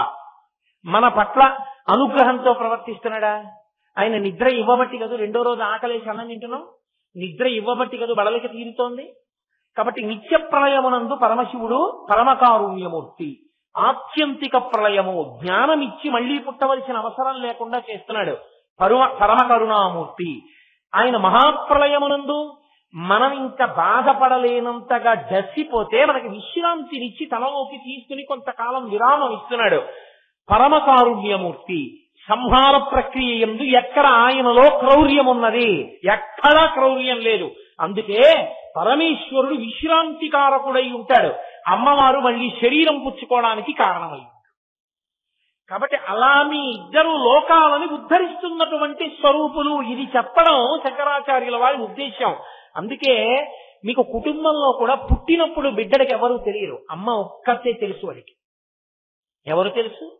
ఎవ్వరూ తెలియదు. వాడు ఏడిస్తే అమ్మ డొక్కలో దూరుతాడు, వాడికి ఆకలిస్తే అమ్మ స్తన్యాన్ని సపరిస్తాడు. అమ్మ పెద్దవాడు అయిన తర్వాత కొంచెం ఊహ తెలిసాక, నాన్న నన్ను నువ్వు అనొచ్చు, అమ్మా నువ్వు అనొచ్చు, ఆయన అలా అనకూడదు, ఆయన నీకు నాన్నగారండి మీరు అనాలి నువ్వు. నేను కూడా ఏమండి అంటాను ఆయన్ని. నాకు నీకు గతి ఆయన, మనం ఇద్దరం కూడా ఆయన్ని చేరాలి అని అమ్మ తండ్రిని చూపిస్తుంది. అమ్మ చూపించిన వాడే తండ్రి. నేను ఇంతకన్నా వ్యాఖ్యానం చేయాలి, అమ్మకే తెలుసు కదూ. పరదేవతయే పరమశివుణ్ణి చూపించాలి. ఆవిడ అనుగ్రహమే సృష్టించిన ఆతల్లే, శరీరం ఇచ్చిన ఆతల్లే, మనసిచ్చిన ఆతల్లే. ఆ మనసు ఆ ఇంద్రియములు ప్రపంచం వైపు విషయ సుఖముల వైపు తిరగకుండా భగవంతుడి వైపు తిరిగేటట్టు చేయడానికి మళ్ళీ చెరుకు విల్లు పంచబాణాలు పట్టుకుంది. ఇప్పుడు ఆవిడ వైపు నువ్వు తిరిగితే ఆవిడ నిన్ను శివుడి వైపు తిప్పుతుంది. శివుడి వైపు తిప్పితే శివుడు జ్ఞానం ఇచ్చి తనలోకి కలుపుకుంటాడు. ఇది వాళ్ళిద్దరి అనుగ్రహం. లోకంలో కుటుంబంలో ఎలా ఉంటుందో అక్కడ వాళ్ళది అలాగే ఉంటుంది. కాబట్టి ప్రపంచ సృష్ట్యున్ముఖలాస్యకాయై సమస్త సంహారక తాండవాయ, అది శంకర భగవత్పాదుల స్తోత్రం అంటే అలా ఉంటుంది. మహానుభావుడు ఇద్దరి అనుగ్రహాన్ని ఏకకాలంలో కల్పించడానికి సంసారమునందు కేవల భోగానుభవము కాకుండా వైరాగ్యము చేత జ్ఞానము కలగడానికి అంత అందంగా తీసుకొస్తున్నారు. జగజ్జనన్యై జగదేక పిత్రే, జగత్తుకంతటికి అమ్మా నువ్వు జననివి. జగత్ అంటే జాయతే గచ్చతే ఇది జగత్. దేనికి పుట్టిన తేదీ మరణించిన తేదీ ఉన్నాయో దాన్ని జగత్ అంటే. అంటే పుట్టిన తేదీ ఉంది అంటే మరణించిన తేదీ ఉంటుంది, ఖచ్చితంగా ఉంటుంది, ఉండకపోవడం ఉండదు. కాబట్టి జ అంటే జాయతే, గ అంటే గచ్చతే, వచ్చి వెళ్ళిపోయేదేదో అది జగత్. మీరు చూడండి లోకంలో అన్నీ అంతే. ఈ మైక్ సనాతనంగా పరమేశ్వరుడితో పాటు పుట్టలేదు. ఇది పరమేశ్వరుడు పుట్టలేదు, ఎప్పుడు ఉన్నాడు. ఇది అలాంటిది కాదు, ఎప్పుడో ఒకప్పుడు పుట్టింది. కాబట్టి ఒకప్పుడు పడిపోతుంది. నేనంతే, నా శరీరం ఒకప్పుడు పుట్టింది, ఇది ఎప్పుడు ఉండిపోదు, ఒకప్పుడు పడిపోతుంది. ఏ వస్తువుని మీరు చూసినా అన్ని వస్తువులు అంతే పడిపోతాయి. అన్ని వస్తువులు పడిపోయినా పడిపోకుండా ఉండిపోగలిగినటువంటి జ్ఞానం ఇవ్వగలిగినది ఎవరో ఆవిడ అమ్మవారు. ఆ జ్ఞానము రావడానికి కావలసిన భక్తిని ఆవిడిచ్చి పరమశివుడి చేత జ్ఞానం ఇప్పిస్తుంది. అంటే ఆవిడ జగజ్జనం, ఏ జగత్తుకంతటికి ఆవిడ తల్లి. ఆవిడ అనుగ్రహం చేత మనందరం పాంచభౌతికమైన శరీరాన్ని పొందగలుగుతున్నాం. జగదేక పిత్రే, ఆయన తండ్రి అయి జ్ఞానాన్ని ఇచ్చి తనలోకి కలుపుకుంటున్నాడు. ఇక్కడ మీకు ఇంకొక మాట, శంకరాచార్యుల వారు ఒక అభయాన్ని ఇస్తున్నారు. మీరు అనాథ కాదు అంటున్నారు. శంకరుల దృష్టిలో అనాథ అన్న మాట లేదు. అనాథ శరణాలయము అన్నదాన్ని శంకరాచార్యుల వారు అంగీకరించారు. ఎందుకో తెలుసా? అనాథ ఎవడు? నాథుడు లేనివాడు. నాథుడెవరు? భర్త. భర్త అంటే రక్షకుడు అని గుర్తు. రక్షకుడు లేకపోతే వాడు అనాథ. రక్షకుడు ఎందుకు లేడు? పార్వతీ పరమేశ్వరులు రక్షకులు కారు. వాళ్ళిద్దరూ జగజ్జనన్యై జగదేక పిత్రే అయినప్పుడు నీకు తల్లిదండ్రులు ఉన్నారు. లౌకికమైన తల్లిదండ్రులు వెళ్ళిపోవచ్చేమో, కానీ వాళ్ళిద్దరు ఇప్పుడు ఉన్నారు. అమ్మా అయ్యయటంచు ఎవ్వరిని నేనన్నం శివా నిన్నేను సుమి, నీమది తల్లిదండ్రులటంచు చూడగా పోపు నాకిమ్మై తల్లియు తండ్రియం గురుడు నీవే కాక సంసారపు చిమ్మంచీకటి కప్పకొండ కనుమా శ్రీకాళహస్తీశ్వర. మాతాచ పార్వతీదేవి పితాదేవో మహేశ్వర బాంధవా శివభక్తాచ స్వదేశో భువనత్రయం అంటారు శంకరుల అన్నపూర్ణాష్టకంలో. అమ్మ నాన్న వాళ్ళిద్దరు ఎప్పుడూ ఉన్నారు. వాళ్ళిద్దరూ ఉండగా అనాథ ఎవరయ్యాడు? ఎవడూ అనాథ కాదు, అందరూ సనాథలే. అందరికీ వాళ్ళిద్దరూ ఉన్నారు. జగత్తుకంతటికీ వాళ్ళు తల్లిదండ్రులు అయినప్పుడు, జగత్తులో నువ్వు అంతర్భాగం అయినప్పుడు నీకు తల్లిదండ్రులు ఉండగా నువ్వు అనాథ అని ఎలా అనిపించుకుంటున్నావు? అనాథ అని ఎలా పిలుస్తున్నావు? అనాథ ఎవడూ కాదు, అందరూ సనాథలే. అయితే మీరు నన్ను ప్రశ్న ఇచ్చు, మరి అయితే పరమశివుడికి తల్లి లేదు కదండి, ఆయనని కన్న తల్లి అన్నది ఎవరు లేరుగా, ఆయన ఇప్పుడు ఉన్నాడుగా, మరి ఆయనకి తల్లిదండ్రులు లేరు కాబట్టి ఆయన అనాథగా? పూర్వజ అమ్మవారు ఎప్పుడు పుట్టిందో ఎవరికి తెలియదుగా, మరి అప్పుడు ఆవిడికి తల్లిదండ్రులు లేరుగా. హిమవంతుడు మేనక అవన్నీ అవతార స్వీకారాలు. అసలు ఆదిశక్తిగా ఆమెకి తల్లిదండ్రులు లేరు, అప్పుడు ఆవిడ అనాథనచ్చ? పుట్టుక లేదుగా. పోని పరమశివుడు ఆవిడికి భర్త కాబట్టి ఆవిడ సనాథ. ఆవిడ అనాథ అనడానికి అవకాశం లేదు. పరమశివుడు ఆయన అనాథేనా అంటే ఒకటి గుర్తుపెట్టుకోవాలి మీరు, పరమశివుడు కూడా సనాథుడే. ఎందుకో తెలుసా? పరమశివుడికి రక్షకులు ఎవరు? అమ్మవారే. మీరు జాగ్రత్తగా గమనించండి, కుటుంబంలో కూడా తల్లిదండ్రులు ఎంతకాలం ఉంటారు? ఒకప్పుడు ఈ శరీరాన్ని తల్లిదండ్రులు ఎంతో రక్షించారు. మా అమ్మ ఎంతో ప్రేమతో అన్నం పెట్టి పెంచింది ఈ శరీరాన్ని. మా అమ్మ దగ్గర కూర్చోబెట్టుకుని ఎన్నో బుద్ధులు నేర్పింది ఈ శరీరానికి. మా అమ్మ దగ్గర కూర్చోబెట్టుకుని ఎంతో భక్తిని నేర్పింది నాకు.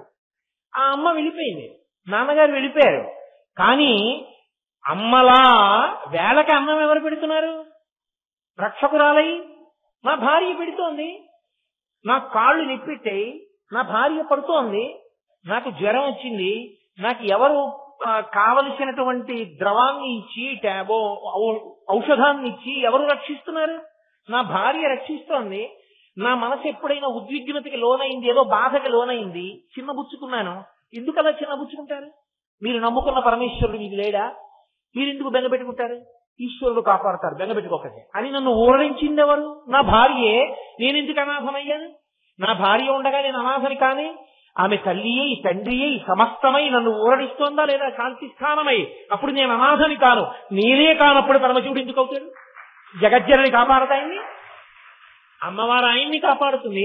అమ్మవారికి ఆపద వస్తే ఆయన కాపాడతారా? ఆయనకి ఆపద వస్తే అమ్మవారు కాపాడుతారు. ఆపద వాళ్ళకుండదు. అలా వాళ్ళు లోకము వాళ్ళని సరిగ్గా అర్థం చేసుకోలేని అయోమయావస్థ వచ్చినప్పుడు వాళ్ళు ఉభయులు ఒకరినొకరి గౌరవాలు కాపాడుకుంటారు. దక్షయజ్ఞంలో పరమశివుడి యొక్క గౌరవానికి తేడా వచ్చింది. పార్వతీదేవి శరీరత్యాగం చేసి శివుణ్ణి రుద్రుణ్ణి చేసి లోకానికి పాఠం చెప్పించి శివ వైభవాన్ని నిలబెట్టిందా లేదా? లోకానికి అంతటికీ ఆపద వచ్చింది హలాహలం వల్ల. వెళ్ళి మీరు పుచ్చుకుని పిల్లల్ని కాపాడండి అని అమ్మవారు పరమశివుణ్ణి పంపించి హలాహల భక్షణం చేయించి లోకాల్ని కాపాడించిందా లేదా? కాబట్టి వాళ్ళు ఎప్పుడు ఒకరినొకరు వాళ్ళు కాపాడుకుంటుంటారు. కాబట్టి అసలు అనాథ అన్న మాట ఎక్కడి నుంచి వచ్చింది? అసలు ఆ మాట లేదు శాస్త్రం. అనాథ అన్నవాడు లేడు. అనాథ అన్నవాడు లేనప్పుడు అనాథులకు ఆశ్రమం అన్న మాట ఎక్కడి నుంచి వచ్చింది? లేదు.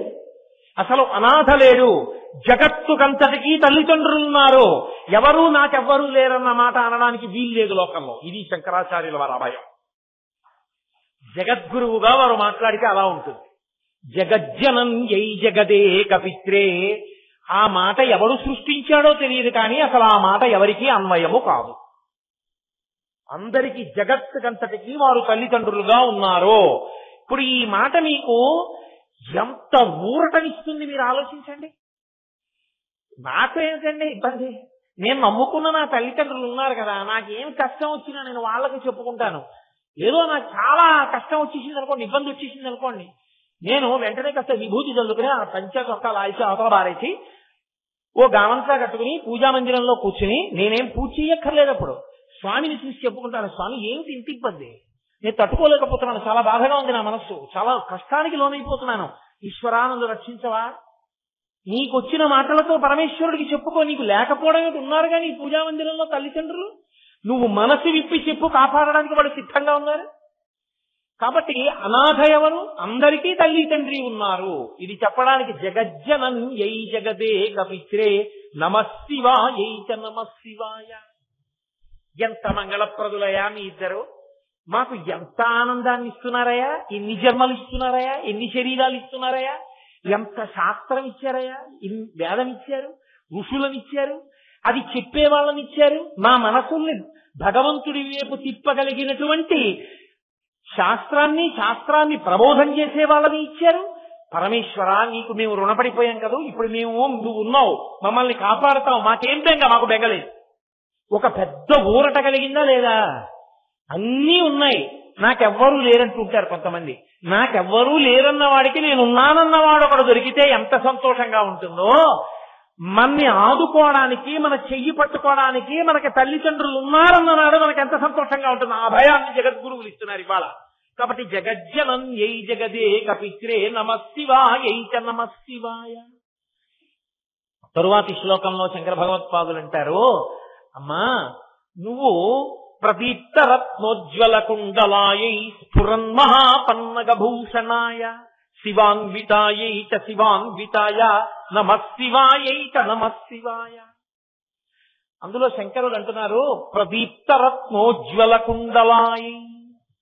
ప్రదీప్త అంటే బాగా ప్రకాశించేటటువంటి, చాలా గొప్ప ప్రకాశమున్న ప్రదీప్త రత్న ఉజ్వల కుండలాయై. కుండలములు అంటే చెవికి పెట్టుకునేటటువంటి ఆభరణములు. బాగా ప్రకాశించేటటువంటి చెవి కుండలములు కలిగినటువంటి ఓ తల్లి అని పిలిచారు. కుండలమునకు రెండు రకములుగా ప్రాధాన్యత ఉంటుంది. ఎందుచేత అంటే బయట ఉన్నటువంటి పంచమహాభూతములలో ఆకాశము మహద్భూతమని పేరు, అన్నిటికన్నా చాలా పెద్ద భూతమని. ఆకాశమే పరబ్రహ్మము అని. అటువంటి ఆకాశము అందులో గుణకమైనటువంటిది, గుణితమైనటువంటిది శబ్దస్వరూపము. ఆకాశ గుణకము అని కదా పిలుస్తాం. శబ్దం ఉందనుకోండి, నేను ఇప్పుడు మాట మాట్లాడాను, ఆ మాట ఇందులోంచి బయలుదేరి ప్రయాణించింది, ఆకాశంలో ప్రయాణించింది. ఆకాశం అంటే శూన్యమని మీరు అనుకోకూడదు. శూన్యం అన్న మాట బౌద్ధులది. శూన్యము లేదు, శంకరాచార్యుల వారు అక్కడే ఖండించారు. శంకరాచార్యుల వారు బౌద్ధమునకు వ్యతిరేకులు కారు, ఆయన పారద్రోల లేదు. శంకరుల ప్రశ్నలకు జవాబు చెప్పలేక బౌద్ధము వెళ్ళిపోయింది. యథార్థం అంతే. వాళ్ళు శూన్యమన్నారు. శంకర భగవత్పాదులు అన్నారు, ఓ ఇల్లుంది, తలుపేసింది, మీరెళ్ళి తలుపు కొట్టారు, ఇంట్లో ఎవరున్నారు అని అడిగారు. లోపల నుంచి పనిపిల్లని ఇంట్లో ఎవరూ లేరు. ఇంట్లో ఎవరూ లేరంటే దాని అర్థం ఏంటి? ఇంటి యజమాని యజమానురాలు లేరు, ఇంట్లో పని చేసుకోవడానికి నన్ను పెట్టి వెళ్ళారు అని కదా. ఇంట్లో ఎవరూ లేరు అన్నప్పుడు శూన్యం ఉందా? ఎవరో ఒకళ్ళు ఉన్నారా? ఎవరో ఒకళ్ళు ఉన్నారు. ఆత్మ ఉన్నది, శూన్యము లేదు. ఆత్మ అంతటా వ్యాప్తి చెంది ఉన్నది. అదే ఆకాశ స్వరూపంగా వ్యాప్తి చెంది ఉన్నది. అటువంటి ఆకాశ స్వరూపమైనటువంటి ఆత్మ ఏదైతే ఉందో ఆ ఆత్మగా పరమేశ్వరుడు ఉన్నాడు.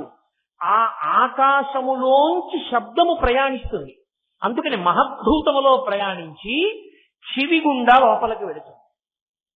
చెవి గుండా లోపలికి వెళ్ళి మనకి జ్ఞానకారకం అవుతుంది. అందుకే ఇంద్రియములలో చాలా చాలా గొప్ప ఇంద్రియం ఏది అంటే చెవి. చాలా గొప్పది. ఎందుచేత అంటే మనకి ప్రమాణమేది సనాతన ధర్మానికి? వేదము ప్రమాణము. అటువంటి ప్రమాణమైన వేదము పుస్తకంలో వ్రాయరు. అది గురువు గారు చెప్తూ ఉంటే ఉదాత్త అనుదాత్త స్వరిత స్వరముతో చెప్తూ ఉంటే శిష్యులు వింటూ ఉంటారు. వినడం అంటే దేంట్లోంచి వింటారు? చెవితో వింటారు. చెవితో వింటారు కాబట్టి ఆ చెవి అలంకృతమై ఉండాలి. శృతి ప్రమాణము నిలబడడానికి చెవియే కారణము. ఒకరి యందు మార్పు రావడానికి విన్నదే కారణము. శాస్త్రాన్ని విని తెలుసుకుంటాడు. ఆ చెవి మనిషిని మారుస్తోంది, అతని పదం మారిపోయేటట్టు చేస్తోంది. ఆ చెవి అలంకృతమవుతుంది. ఎందుచేత? పరదేవత రెండు కారణముల చేత చెవికి అలంకారం చేసుకుంటుంది. ఒకటి, ఆమె ఎందుకు అలంకారం చేసుకుంటుంది అంటే గురువు గారి దగ్గర నిరంతరంగా వేదం వినేటటువంటి వాళ్ళు, స్వరంతో వేదం నేర్చుకునే వాళ్ళు, ఇది ఓంకార స్వరూపము సుమా అని తెలియచేయడానికి చెవి ఓంకారంలా ఉంటుంది. కాబట్టి అన్న నాదం అందులోంచి వెళ్ళాలి కాబట్టి చెవి కుట్టారంటారు. ఇక్కడ కన్నం పెట్టి ఆభరణం పెడతారు. కన్నం లేకపోతే అన్నది రాదు కాబట్టి, అకార బుకార మకారములతో అన్నది కలవాలి కాబట్టి. ఇప్పుడు ఇక్కడ కన్నం పెట్టి ఆభరణం పెడతారంటే ఈ చెవి వేదం వినడానికి పనికొస్తోంది అని గుర్తు. అలంకృతం చేస్తారు. రెండో కారణానికి దేనికి అలంకృతం చేస్తారు? ఆమె సౌభాగ్యవతి అని చెప్పడానికి. సౌభాగ్యవతి అని చెప్పడానికి సభర్తృక, ఆమె భర్తని పొంది ఉన్నది. సువాసిని, సువాసిని అంటే పూజనీయ, పరదేవతా స్వరూపిణి. కామాక్షిని చూడాలనుకోండి, పరిగెత్తుకుంటూ కంచి వెళ్ళక్కర్లేదు, విడితే మంచిదే. శ్రీ మహాలక్ష్మిని చూడాలి అనిపించింది అనుకోండి, ఎక్కడికో పరిగెత్తక్కర్లేదు. నేను మీతో యథార్థం చెప్తున్నాను, వారు శ్రీ మహాలక్ష్మియే. సువాసినులందరూ శ్రీ మహాలక్ష్మియే, సువాసినులందరూ కామాక్షి స్వరూపిణియే. ఒక్కసారి నీ ఇంట్లో అసలు ఆ మాటకొస్తే నీ ఇంట నీ ఇల్లాలు లక్ష్మీ స్వరూపిణియే. ఇలా ఇంట్లోంచి బయటికి వచ్చి పక్కింటి ఇల్లాలు అలా వెడుతున్నప్పుడు ఆమె పాదముల వంక చూసి నువ్వు నమస్కరిస్తే అది లక్ష్మీదేవికే చెందుతుంది. ప్రతి ఇంట నేను ఆమెయే చెప్పింది. ఇంద్రుడు ప్రార్థన చేసినప్పుడు ఆమె దర్శనమిచ్చి లక్ష్మీదేవి గృహలక్ష్మి గృహే గృహే, నేను ప్రతి ఇంట గృహలక్ష్మిగా ఉన్నాను. కాబట్టి ఆ తల్లి ఎదురుగుండా సువాసిని రూపంలో ఉంది. అందుకే సువాసిని పూజనీయ అంతే. స్నానం చేసిందా స్నానం చేయలేదా నీకు అనవసరం. ఆమె సువాసిని పూజనీయ, అమ్మా అంతే. అందుకే సువాసిని పలకరించి మాట్లాడితే ఏమమ్మా అంటాం. ఎందుకని? అమ్మవారే ఆ రూపంతో నీ ఎదురుకుండా వచ్చి నించుంది. అందుకే ఏమమ్మా, ఏం చెప్తున్నారు తల్లి? అమ్మా తల్లి, అమ్మా తల్లి. ఎందుకని? పరదేవతతో మాట్లాడుతున్నాను నేను అన్న భావనతో, ఆ భక్తితో మాట్లాడినప్పుడు ఆ రెండు మాటలే పడుతుంటాయి ఎప్పుడు. కాబట్టి అటువంటి తల్లి నిత్య సుమంగళి. ఆమె సౌమాంగల్యమునకు ఎప్పుడూ ఉపద్రవము రాదు.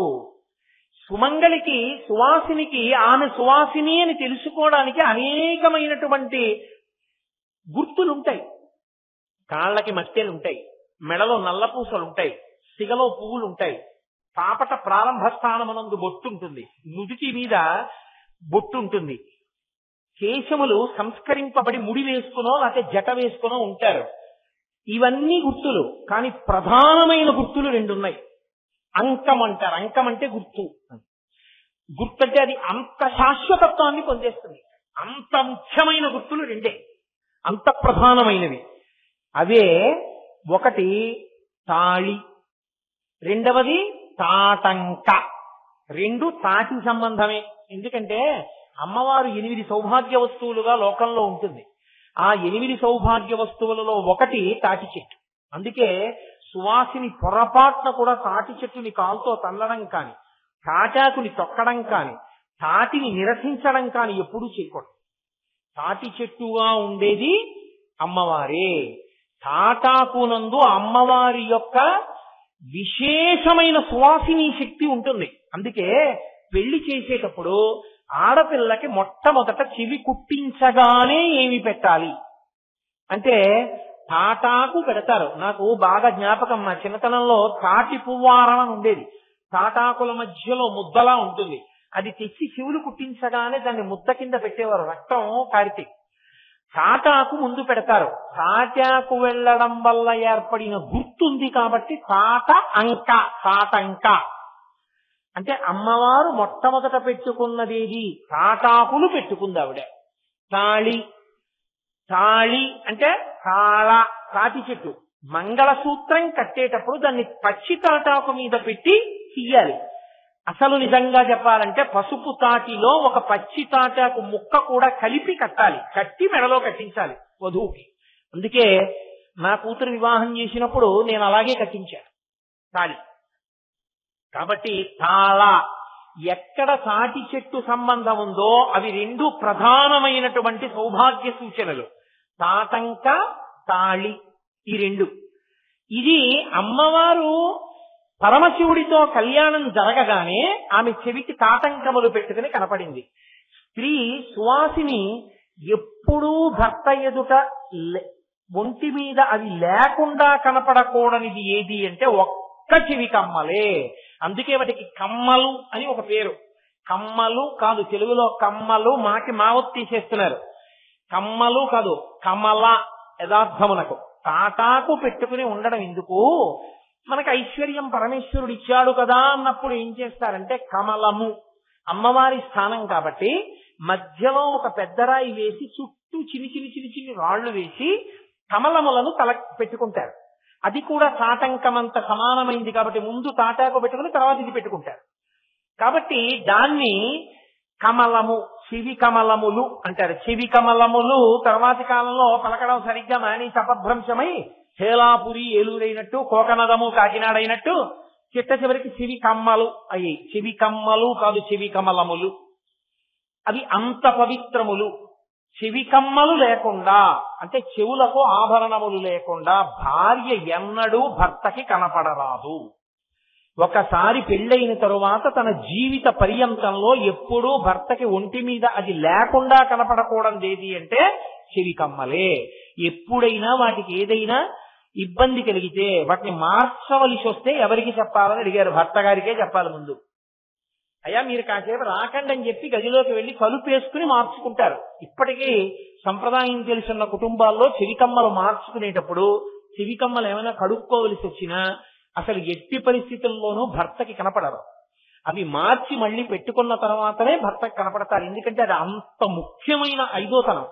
ఆ కాసేపు అమ్మవారి నామం చెప్పుకుంటూ ఆ చెవితాటంకాన్ని తీస్తే మళ్ళీ కడుక్కుని మళ్ళీ పెట్టేసుకోవాలంటే అవి లేకుండా ఉండడం అన్నది ఉండదు.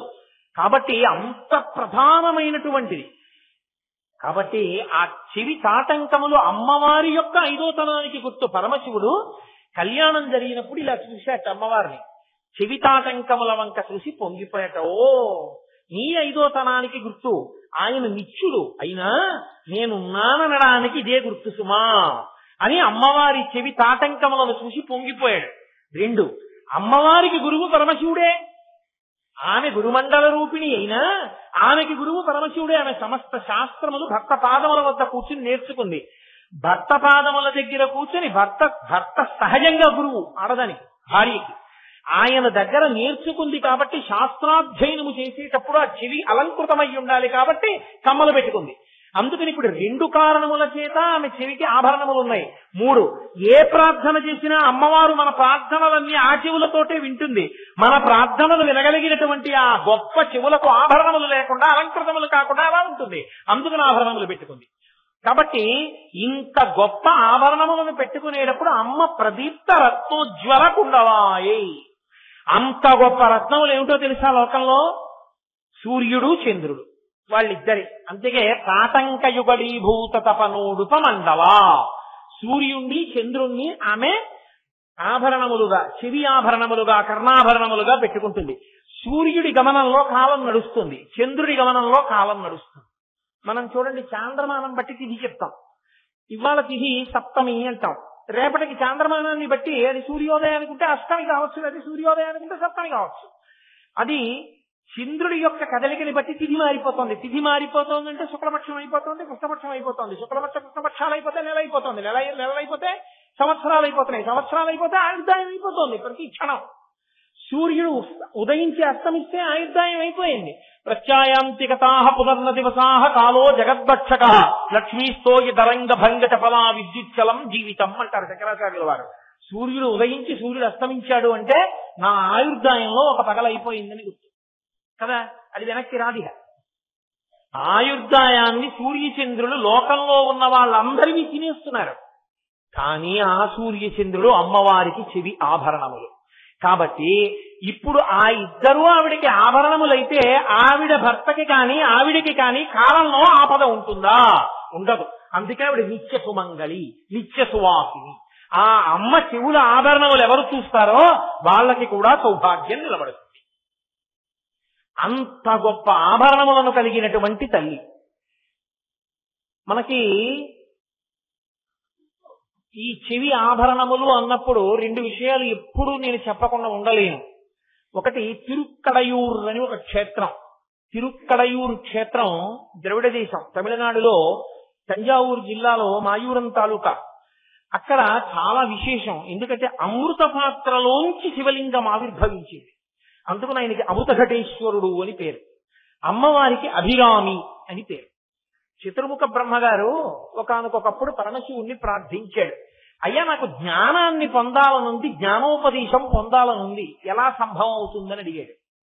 అడిగితే పరమశివుడు ప్రత్యక్షమయ్యి అన్నాడు, నీ తపస్సు బాగా పండితే కదా నీకు ఉపదేశం చేయడానికి అర్హత వస్తుంది. నీకు తపస్సు పండాలి అంటే దానికి తగిన భూమి దొరకాలి, తపోభూమి. నేను నీకు కొన్ని బిల్వ విత్తనాలు ఇస్తాను, వాటి చల్లుతూ వెళ్ళు. ఎక్కడ బిల్వ విత్తనాలు చల్లితే ముహూర్త కాలంలో అవి బిల్వ వనంగా మారతాయో అక్కడ కూర్చుని తపస్సు చెయ్యి అన్నాడు. ఆయన అలా చల్లుతూ వెళ్ళినప్పుడు తిరుక్కడయూరులో చల్లగానే అవి ముహూర్త కాలంలో బిల్వవనంగా పెరిగింది. అందుకే దానికి బిల్వవనం అనే పేరు.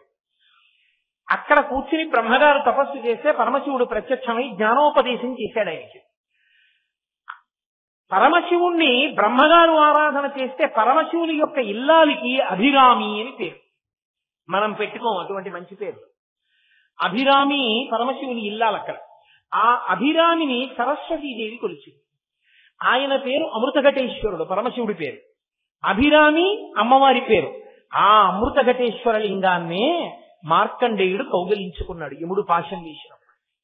కౌగిలించుకున్నప్పుడు యమధర్మరాజు గారు పాశం వేసి లాగిన గుర్తు ఆ శివలింగం మీద ఇప్పటికీ పడి ఉంటుంది.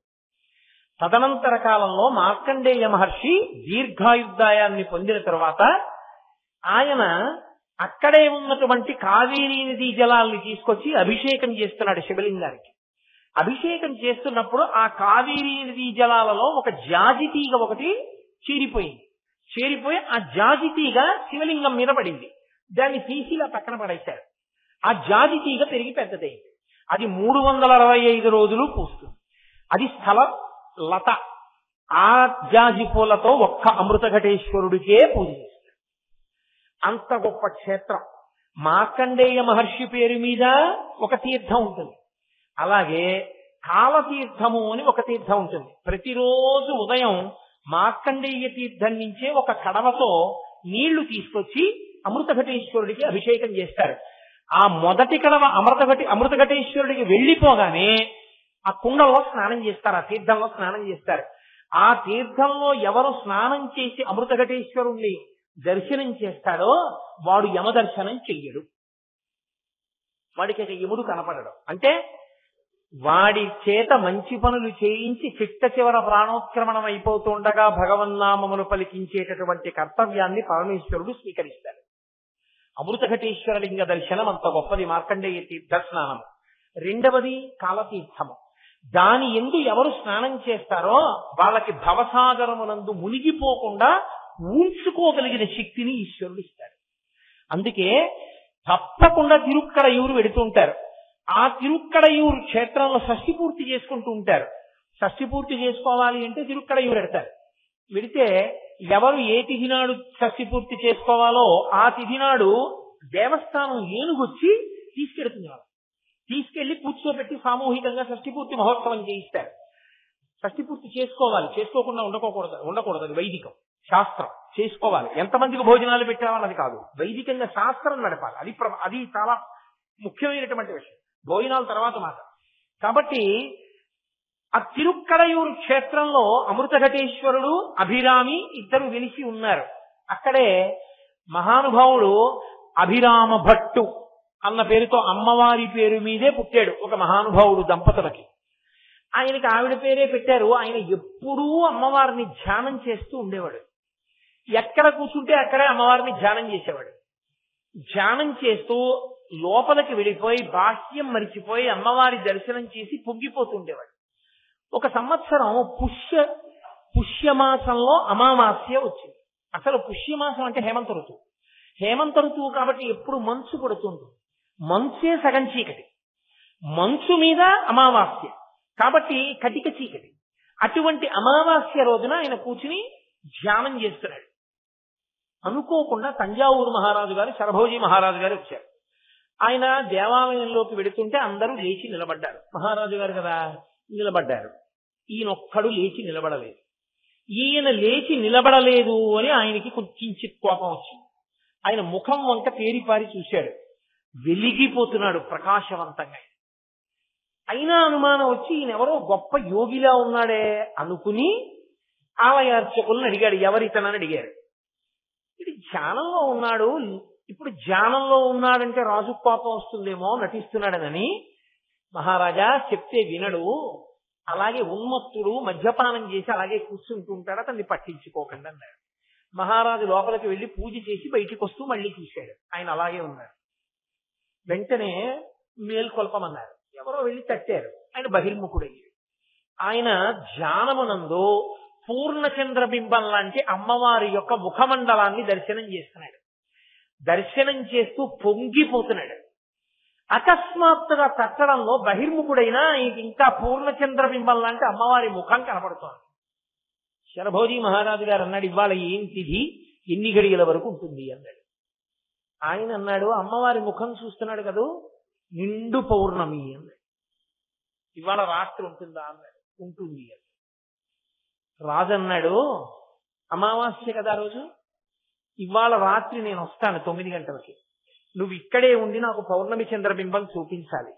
చూపించకపోతే ఇక్కడే నిన్ను శిరచ్ఛేదం చేసి పెడతాను అని రాజు వెళ్ళిపోయాడు. అందరూ ఎంత పని చేశావురా, నోరు మూసుకు కూర్చున్నా పోయేది, పౌర్ణమన్నావేరా అన్నారు. పౌర్ణమని నేను అన్నానా? అమ్మవారి ముఖమండలం నాకు లోపల కనపడుతోంది, ఆ ఆనందంలో పౌర్ణమన్నాను. నా చేత ఏ తల్లి ఆ మాట అనిపించిందో ఆ తల్లే నా మాట నిజం చేస్తుంది అన్నాడు. సాయంకాలం అయింది, స్నానం చేశాడు, అమ్మవారి దర్శనం చేసుకున్నాడు, నమస్కారం చేశాడు, కూర్చున్నాడు. కూర్చుని అభిరామి అంతాది అంటారు. ఇప్పటికీ మీరు కంచి వెడితే కామాక్షి అమ్మవారి దేవాలయం ఉంటుంది. కామాక్షి అమ్మవారి దేవాలయంలో దుర్వాసో మహర్షి ఉంటారు, ఇలా పైకెక్కుతుంటే అరుగు మీదకి. ఆయనే కామాక్షి దేవాలయంలో పూజా విధానాన్నంతటినీ నిర్ణయించిన వారు ఆయనే. భట్టారకుల యందు ఆయన ఒకడు. లలితాపరా భట్టారిక, శృంగార భట్టారక, పరమేశ్వర భట్టారక, క్రోధ భట్టారక అని భట్టారకులు. శృంగార భట్టారక అంటే కాళిదాసు గారు, పరమేశ్వర భట్టారక అంటే పరమేశ్వరుడు, లలితాపరా భట్టారిక అంటే లలితా స్వరూపిణి, క్రోధ భట్టారక అంటే మహానుభావుడు దుర్వాసో మహర్షి. ఆయనే ఆర్యా ద్విషతి అని 200 శ్లోకాలతో కామాక్షి అమ్మవారి మీద స్తోత్రం చేశాడు. ఆయన ఎదురుగుండా కూర్చుని ఉంటాడు దుర్వాసో మహర్షి. ఆయన కామకోటి ఎందు, కామకోటి అంటే కోటి అంటే హద్దు, కామ అంటే కోరికే, కామకోటి పీఠం అంటుంటారు. కామకోటి, నువ్వేం కోరుతావో కోరు. ఏ కోరికైనా తీర్చగలిగిన శక్తి కలిగిన అమ్మవారు ఎక్కడుందో అది కామకోటి. పిల్లలు కావాలా ఇచ్చేస్తుంది, హద్దు ఆవిడ ఇవ్వగలదు. ఉద్యోగం కావాలా ఇవ్వగలదు. ఐశ్వర్యం కావాలా ఇవ్వగలదు. సచామరమావాణి సవ్యదక్షిణ సేవిత, ఆవిడ కాళ్ళ మీద పడ్డప్పుడు కుడి చేతి వైపుకు పడితే సరస్వతీదేవి, ఎడం చేతి వైపు పడితే లక్ష్మీదేవి, మధ్యలో పడితే సరస్వతీదేవి లక్ష్మీదేవి ఇద్దరి వింజామరల గాలి తగులుతుంది. సరస్వతి లక్ష్మి ఇద్దరి కటాక్షం కలుగుతుంది. ఆవిడ ఇవ్వలేనిది ఏం లేదు లోకంలో. కామాక్షి ఏదైనా ఇవ్వగలదు, అంత గొప్ప తల్లి. అటువంటి తల్లి కాబట్టే ఆ కామాక్షీదేవి పూజా విధానాన్ని దుర్వాసో మహర్షి నిర్ణయం చేశారు. ఆ దుర్వాసో మహర్షిని దాటి మీరు ఇలా కొంచెం పక్కకి తిరిగితే ఆవిడ ఏకాంత శయన మంటపం ఉంటుంది. మీరు ఇప్పటికీ కంచిలో తెల్లవారుజామున వెడితే కిందటి సంవత్సరం ఖచ్చితంగా రథసప్తమి ఇదే రోజు తెల్లవారుజామున మనందరం శ్లోకం చెప్పి కంచి ఎందే ఒక పుణ్య తీర్థ పుష్కరిణి ఎందు స్నానం చేశాం. అంటే మనందరం అన్న మాటలో ఉద్దేశం ఏంటి అంటే, ఆ రోజున నాతో కలిసి వచ్చిన వాళ్ళనండి, లేదా వాళ్ళందరితో కలిసి నేను వెళ్ళానండి. నేను నాతో వచ్చిన వాళ్ళంటే అదో అహంకారం, వాళ్ళతో నేను వెళ్ళానంటే కూడా వదిలిపోతుంది. అలా వెళ్ళిన అందరం కలిసి చేసిన రోజు కిందటి రథసప్తమికి మనం కాంచీపురంలోనే ఉన్నాం, మోక్షపురిలో. అదిగో అది దాటి మీరు అమ్మవారు ఉత్సవమూర్తిగా కూర్చుని ఉంటుంది కామాక్షి. ఆ మందిరం పక్క నుంచి వెడుతుంటే అరుగు మీద రాసి ఉంటాయి వరుసగా శ్లోకాలు. ఆ శ్లోకాలకే అభిరామి అంతాది అని పేరు. ఆ అభిరామి అంతాది అంటే ఆయన ఆ రోజు రాత్రి అమావాస్య నాడు రాత్రి శరభోజీ మహారాజు గారు వస్తే పౌర్ణమి చంద్రుణ్ణి చూపించాలి. కూర్చుని అంతర్ముఖుడై వరుసగా శ్లోకాలు చెప్పడం మొదలుపెట్టాడు అమ్మవారి మీద. వాటిని అంతాది అంటారు. అంతాది అంటే శ్లోకం ఏ మాటతో పూర్తయిందో ఆ మాటతోటే తర్వాత శ్లోకం మొదలైపోతుంది, అంతాది అంటారు. అటువంటివి 100 శ్లోకములు చెప్తానని కూర్చున్నాడు. కూర్చుని వరుసగా చెప్పేస్తున్నాడు. 79వ శ్లోకం దగ్గరికి వచ్చాడు. కటికి చీకటి అయిపోయింది. శరభోజీ మహారాజు వచ్చారు. వచ్చి నించున్నారు. నించుని ఆకాశంలోకి చూశారు. కటిక చీకటి, చంద్రబింబం కనపట్టం లేదు ఎక్కడ. అమావాస్య, చంద్రుడు ఉండవలసిన చోట లేడు. కాబట్టి లేడు అంటే మహా కనపడితే ఒక చిన్న రేఖ కనపడదు. కాబట్టి ఈయన శ్లోకాలు చదువుతూ కూర్చున్నాడు. రాజు ఇంకా శిక్ష వేద్దాం అనుకున్నాడు. 79వ శ్లోకం చదివాడు. చదవగానే రాజు శిక్ష వేద్దామని నిర్ణయం చేసుకుంటుండగా అమ్మవారు చూసింది. చూసి, నన్ను నమ్ముకున్న నా భక్తుడికి శిక్ష వేస్తావా? వెంటనే తన చెవి కుండలాన్నొక దాన్ని తీసి అలా ఆకాశంలోకి విసిరింది. అది ఆకాశంలోకి వచ్చి చంద్రబింబంలా నిలబడింది. అనంత కాంతులతో అది నిలబడేటప్పటికీ శరభోజీ మహారాజుతో సహా అందరూ నేల మీద పడి తల్లిని ప్రస్తుతి చేశారు. ఆ మహానుభావుడు అభిరామి అంతాది. ఆయన అమ్మవారి యొక్క చెవి కుండలాన్ని ఆకాశంలో చంద్రుడిగా దర్శింపజేశాడు తన భక్తి చేత. కామాక్షి చేతులలో పట్టుకున్నప్పుడు చెరుకు విల్లు, 5 పుష్పబాణాలు, లలితాపరాభట్టారికా స్వరూపం ఎలా పట్టుకుంటుందో అలా పట్టుకుంటుంది. ధనస్సు, బాణములు మొదలైనటువంటివి. శృణిమపి దధానాం, ఓ చేతిలో అంకుశము, ఒక చేతిలో పాశము ఉంటాయి. కానీ అభిరామి మాత్రం తిరుక్కడయూరులో అలా పట్టుకోదు. ఆవిడ ఒక చేతిలో అక్షమాల పట్టుకుంటుంది, ఒక చేతిలో ఆ తల్లి వరదహస్తం, ఒక చేతిలో అభయహస్తం, ఒక చేతిలో అక్షమాల, ఒక చేతిలో అమృతపాత్ర, చతుర్బాహువులతో నిలబడి ఉంటుంది అభిరామి. అద్భుతమైన క్షేత్రం తిరుక్కడయూరు. కాబట్టి అటువంటి తిరుక్కడయూరు క్షేత్రంలో అమ్మవారు తన కుండలాన్ని ఆకాశంలో ప్రకాశింపచేసి అభిరామి భట్టుని కాపాడింది. అలాగే శంకర భగవత్పాదుల జీవితం చిట్ట చివరి దశకి వచ్చేస్తున్నటువంటి రోజుల్లో ఆయన జంబుకేశ్వరం వెళ్ళారు. జంబుకేశ్వరం జలలింగం. అక్కడ శివలింగం దగ్గర ఎప్పుడు నీరు పుడుతూ ఉంటుంది. నీరు పుడుతున్నటువంటి ప్రదేశం. కానీ ఆ నీరు ఎవరికి తీర్థంగా ఇవ్వడం, చల్లడం అవి ఏం చెయ్యరు, తీసేస్తూ ఉంటారు ఆ నీటిని. ఆ జంబుకేశ్వర క్షేత్రంలో అమ్మవారు అఖిలాండేశ్వరి అన్న పేరుతో ఉంటుంది, నిలబడి ఉంటుంది. మీరు ఎప్పుడైనా దర్శనం చేసి ఉంటారు మీ అందరూ నేను అనుకోవడం. మీరు అసలు ఇలా నిలబడి లోపలికి చూస్తే ఆమె చెవి తాటంకములు మెరిసిపోతుంటాయి. అలా మెరిసిపోతున్నటువంటి ఆమె తాటంకములలో 326 వజ్రములు, మాణిక్యములు, మరకతములు మొదలైనటువంటి అద్భుతమైనటువంటి మణులు ప్రకాశిస్తూ ఉంటాయి. ఆవిడ యొక్క తేజస్సుని ఒకప్పుడు ఎవరు తట్టుకోలేకపోయారు. ఉగ్రదేవతలు అనకూడదు, ఆమెని మనం దర్శనం చేసుకోవాలని ఋషులు ఆమె ఎంతంత తేజస్సు పెట్టారు. కానీ మన అనుష్ఠాన బలం తగ్గిపోయి మనం ఆమె ముందు నిలబడలేకపోతున్నాం, చూడలేకపోతున్నాం. మెరుపుని ఈ కంటితో ఎలా చూడలేమో అలాగే ఆమె శక్తి ఎక్కువ, మన శక్తి తక్కువ అయితే చూడలేం. శంకరాచార్యుల వారు చేసిన గొప్ప అనుగ్రహం ఏమిటో తెలుసా అండి? ఆమెలో అధికంగా ఉండిపోయినటువంటి శక్తిని తగ్గించాలి. తగ్గిస్తే తప్ప ఎవరు వెళ్ళి ఎదురుకుంటా నిలబడలేరు. అప్పుడు అఖిలాండేశ్వరి అమ్మవారిలో ఉన్న శక్తిలో కొంత భాగాన్ని తీసేసేయడానికి ముందు ఆమెను ప్రసన్నం చేసుకునే ప్రయత్నం చేశారు. అమ్మవారు చాలా తొందరగా ప్రసన్నం ఎప్పుడవుతుందో తెలుసా? గణపతి ఎదురుగుండా ఉంటే. మీకు అందుకే చిత్ర విచిత్రమైన క్షేత్రాల్లో శ్రీకాళహస్తి ఒకటి. పరమశివుడు నువ్వు శ్రీకాళహస్తి వెళ్లి తపస్సు చెయ్యి అంటే ఆవిడ బయలుదేరి వచ్చినప్పుడు ఆవిడ నందివాహనం ఇచ్చి పంపించాడు. నందివాహనం మీద వెళ్ళని ఆవిడ నందివాహనం ఎక్కి వచ్చేటప్పుడు విఘ్నేశ్వరుని తోడు పంపించాడు. అందుకే మీకు శ్రీకాళహస్తిలో నందీశ్వరుడి మీద విఘ్నేశ్వరుడు అమ్మవారు కలిపి కూర్చుని వస్తున్నట్లుగా ఉంటుంది మూర్తి. మీరు ఎప్పుడైనా దర్శనం చేశారో లేదో నాకు తెలియదు. కాబట్టి ఆ నందివాహనం మీద అమ్మవారు విఘ్నేశ్వరుడితో కలిసి వచ్చింది. ఆవిడికి పెద్ద కొడుకు ఆ విఘ్నేశ్వరుడు అంటే అంత ప్రీతి ఆవిడికి. అంటే సుబ్రహ్మణ్యుడు అంటే లేదని కాదు, అసలు ముమ్మూర్తులు ఆవిడ పోలిక. అంత ముద్దుగా అంత అందంగా ఉంటాడు ఆయన. మంత్రం కూడా శరవణ భవ, అమ్మవారి పేరే. ఆ శరవణ తటాకం నుంచి ఆయన పైకి వచ్చాడు. ఇద్దరిద్దరే అంత గొప్ప పిల్లలు. అందుకే హేరంబే చ గుహే చ హర్షభరితం వాత్సల్యమంకూరయన్ అంటారు ముఖశంకరులు. అమ్మ ఏం పిల్లలమ్మా, వాళ్ళ గురించి నువ్వు ఆలోచించక్కర్లా, ఇద్దరు లోకోద్ధారకులే, నీ అదృష్టం. పరమశివుడు మహానుభావుడు, ఆయనకి నువ్వేమీ ఆయన గురించి ఆలోచించక్కర్లా. మరి నీ శక్తి అంతా ఏం చేస్తావు? ఆనమ్రేషు జనేషు పూర్ణ కరుణా వైదగ్ధ్యముత్తాలయ.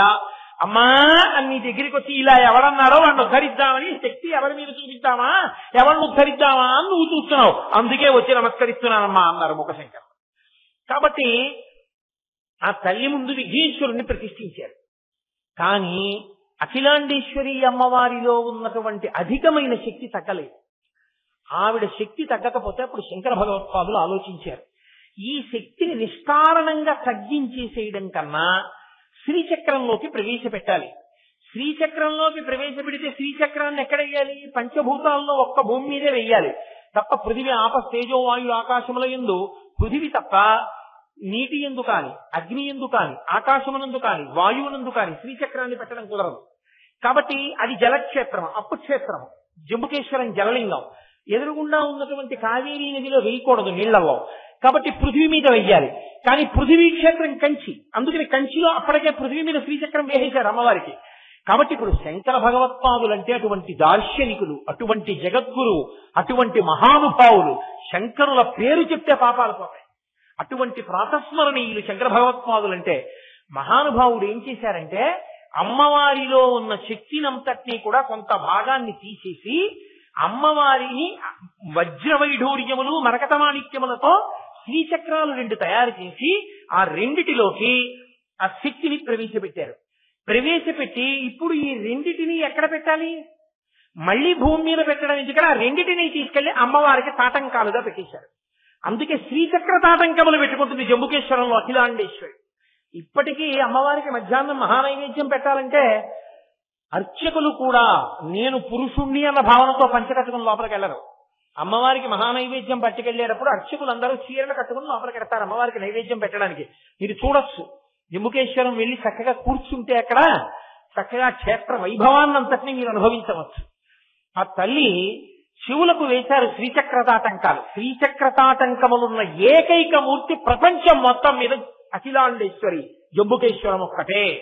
ప్రదీప్త రత్నోజ్వల కుండలాయై తాను వేసినవేగా. అందుకని శంకరులు స్తోత్రం చేస్తున్నారు. ఇప్పుడు ఆమె శ్రీచక్రతాటంకములతో అనుగ్రహాన్ని, చక్రము యొక్క అనుగ్రహాన్ని, మూర్తి అనుగ్రహాన్ని ఎదురుగుండా ఉన్నటువంటి కావేరీ నది యందు సమ్యక్ దృష్టితో, ప్రసన్న దృష్టితో చూసింది. ఆ జలములు ఉప్పొంగి చక్కగా ప్రవహిస్తూ ఆ ప్రాంతమంతా సస్యశ్యామలంగా, ఆ దేశమంతా వృద్ధిలోకి రావడానికి కారణం తమిళనాడంతా ఎక్కడ చూసినా పరిశ్రమలుండి అంత వృద్ధిలోకి వచ్చిందంటే సముద్రం సహజమైన నౌకా నిర్మాణ కేంద్రము కాకపోయినా, సహజమైనటువంటి హార్బర్ కాకపోయినా, సముద్రము యొక్క గర్భమునందు గోడలు కట్టి కృతకమైనటువంటి నౌకా నిర్మాణ కేంద్రమును చెన్నైలో నిర్మించిన అంత అభివృద్ధి సాధించింది అంటే శంకరాచార్యుల వారు జంబుకేశ్వరంలో అమ్మవారి చెవులకు వేసిన శ్రీచక్ర తాటంకముల మహాత్మ్యము. అంతటి మహానుభావుడు శంకర భగవత్పాదులు. దాని వలన కావేరి ఎప్పుడూ ప్రవహిస్తూ సస్యశ్యామలంగా దేశం ఉండేటట్టుగా అందరూ వెళ్లి అమ్మవారి దర్శనం చేసుకుని అనుగ్రహం పొందేటట్టుగా శంకరులు అనుగ్రహించారు.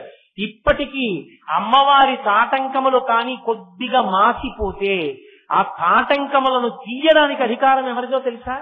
ఒక్క కంచి కామకోటి పీఠాధిపతులకే ఉంది.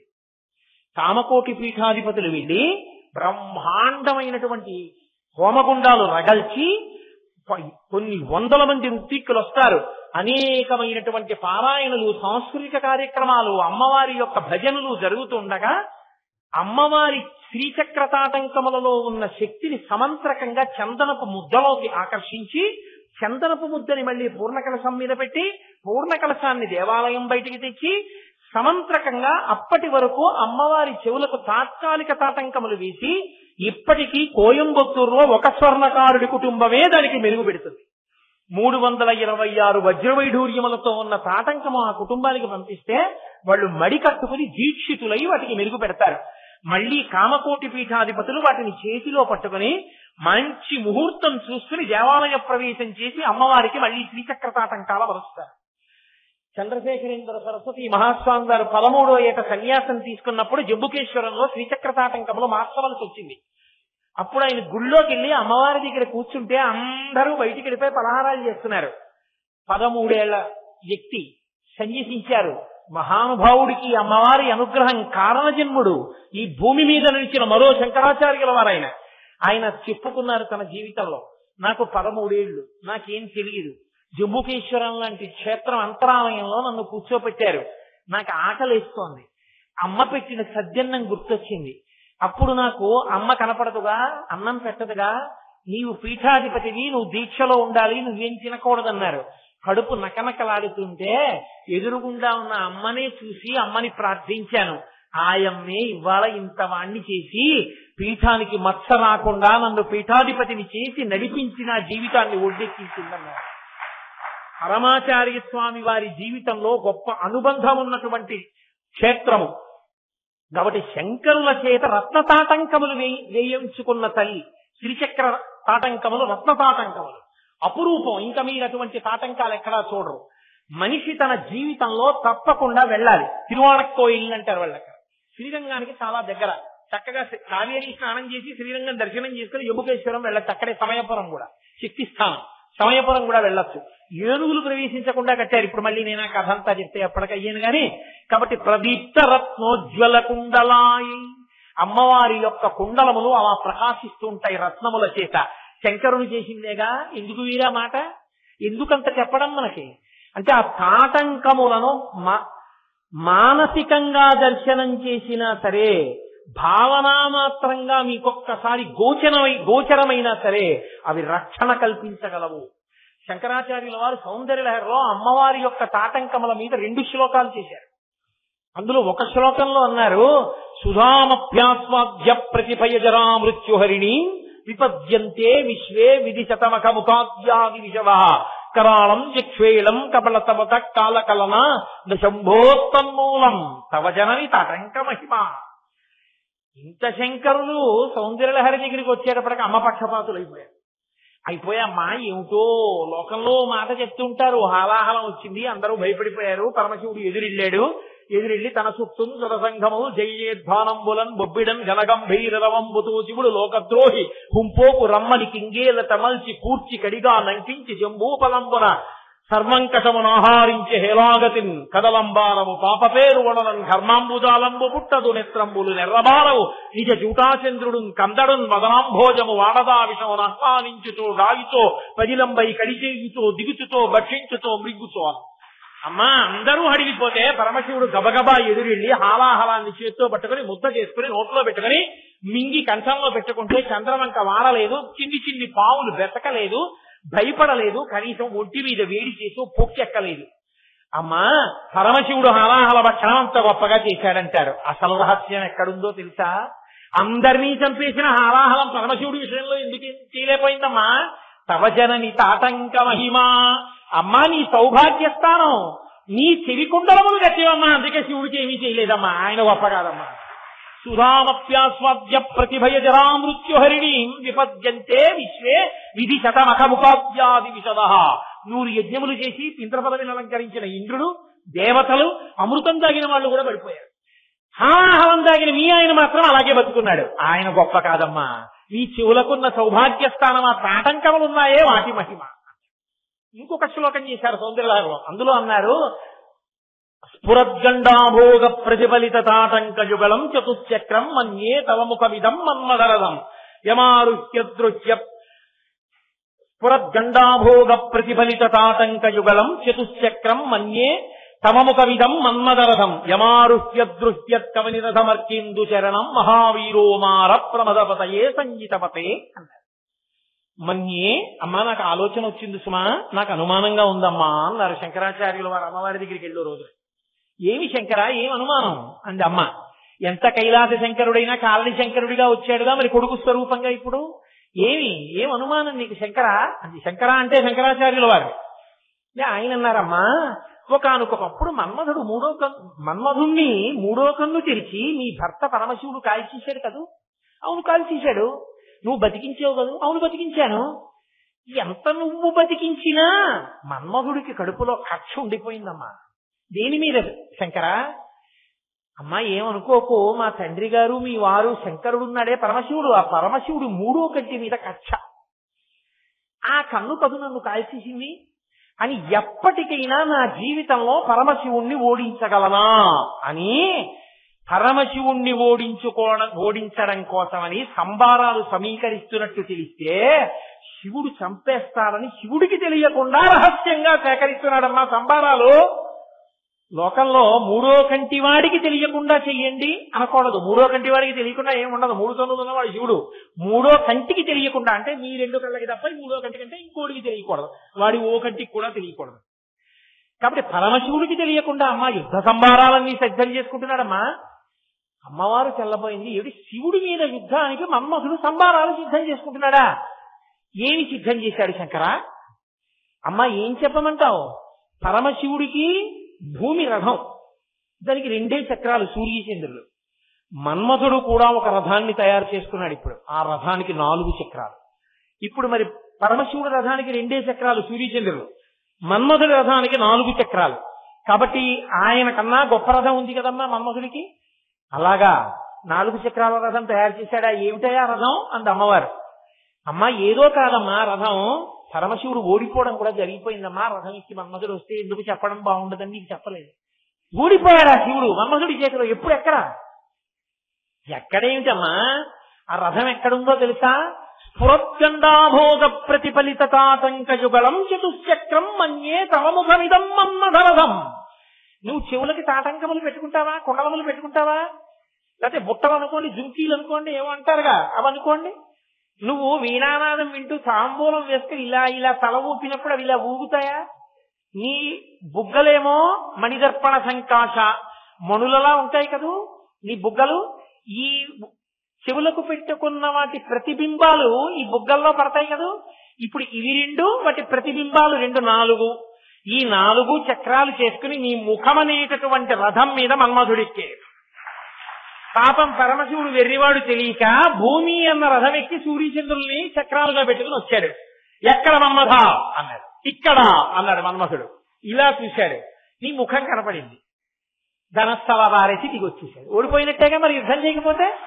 అమ్మా నీ ముఖమన్న రథమే ఎక్కి నీ చెవి కుండలాలను ఆధారం చేసుకుని మన్మధుడు గెలిచేశాడమ్మా శివుణ్ణి. అంటే అసలు ఎప్పుడూ గెలవలేని మన్మధుణ్ణి గెలిచానన్న భావనైనా కల్పించగలిగినవి అమ్మవారి కుండలములే. అంత గొప్ప కుండలములు నా తల్లి కుండలములంటే ప్రదీప్త రత్నోజ్వల కుండలాయై. అందుకే ఆ అమ్మవారి కుండలములను తలుచుకున్నా, వాటి వంక భావనామాత్రంగా దర్శనం చేసిన, నమస్కరించిన గొప్ప శాస్త్రము తెలుసుకునేటటువంటి అదృష్టము జీవితంలో కలుగుతుంది. ఎందుకని? చెవులు శాస్త్రాధ్యయనమునకు, శాస్త్ర శ్రవణమునకు ఉపకరణములు కనుక శాస్త్రము అవగతమవుతుంది. గురువు లభిస్తాడు అమ్మవారి అనుగ్రహం చేత. ఆ చెవులను ఎవరు చూస్తున్నారో వాళ్ళకి సౌభాగ్యము నిలబడుతుంది. మీతో నేను ఒక యథార్థం చెప్తాను, నన్ను నమ్మండి. ఇది నేను చెప్పకుండా ఉండను. ఇప్పుడు నా వ్యక్తిగత విషయాలు, అనుభవాలు ఎప్పుడు చెప్పను సభల్లో, ఇది చెప్తుంటాను. ఇప్పుడు ఒకసారి నేను కాకినాడలో ఉన్న రోజుల్లోనే, అంటే కాకినాడలో ఉండకుండా పూర్వం ఉన్న రోజులు కావు, కాకినాడలోనే ఉన్న రోజులు. ఒక రోజు రాత్రి 10 గంటలకి నిద్రపోవడానికి వెళ్ళిపోతున్నాను. ఫోన్ మోగింది. మోగితే ఆ రోజుల్లో ఫోన్ ఎత్తేవాడిని 10 అయినా. ఇప్పుడంటే బడలికి ఎక్కువైపోయి వయస్సు పెద్దదవుతోంది కదా, ఎత్తట్లేదు ఆ టైంలో. కాబట్టి ఫోన్ ఎత్తాను. ఒక ఆవిడ వలవల వలవల ఏడ్చింది. ఏమమ్మా ఎందుకు ఏడుస్తున్నారు అన్నాను. ఆవిడండి, అయ్యా మాకు తెలియదండి, మా వారికి ఒంట్లో బాగుండక కంఠంలో నొప్పిగాను ఛాతీ పట్టినట్టు ఉంటోందని డాక్టర్ గారి దగ్గరికి తీసుకెళ్ళాం. 3 వాల్వ్స్ పోయాయన్నారు గుండెలో, ఇక బతకడం చెప్పలేము, హైదరాబాద్ తీసుకెళ్ళమన్నారు.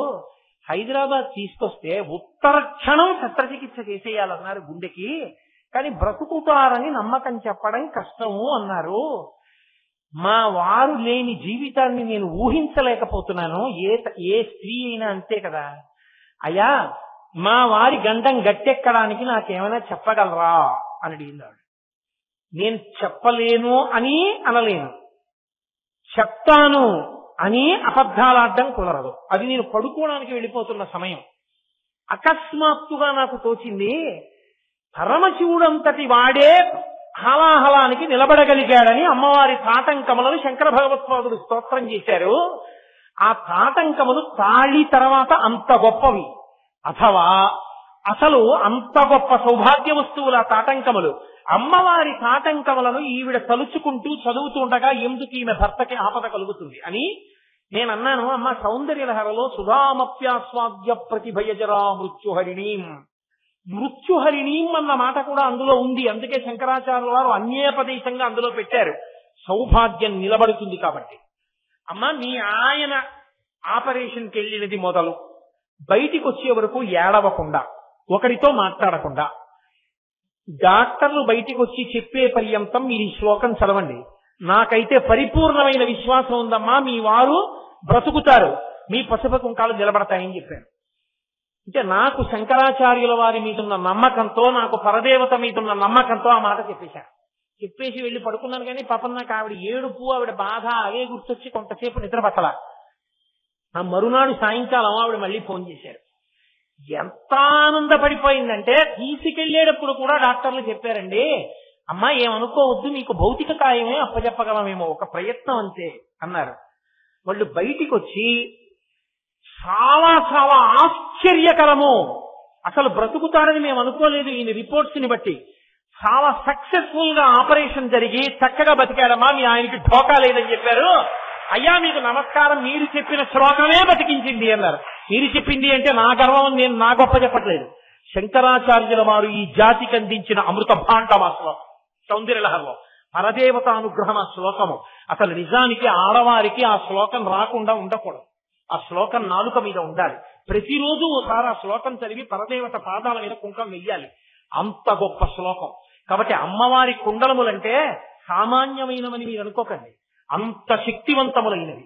ఒకనాడు ఆ కుండలము అభిరామ భక్తు యొక్క భక్తిని నిలబెట్టింది, లోకములకు పౌర్ణమి నాటి చంద్రబింబంగా ప్రకాశించి దర్శనమిచ్చింది. కాబట్టి ప్రదీప్త రత్నోజ్వల కుండలాయై పరమశివుడి దగ్గరికి వచ్చేటప్పటికి స్ఫురన్మహాపన్నగభూషణాయ, ఆయన పన్నగములను అంటే మహాపన్నగము పెద్ద పెద్ద పాముల్ని భూషణములుగా వేసుకుంటాడు.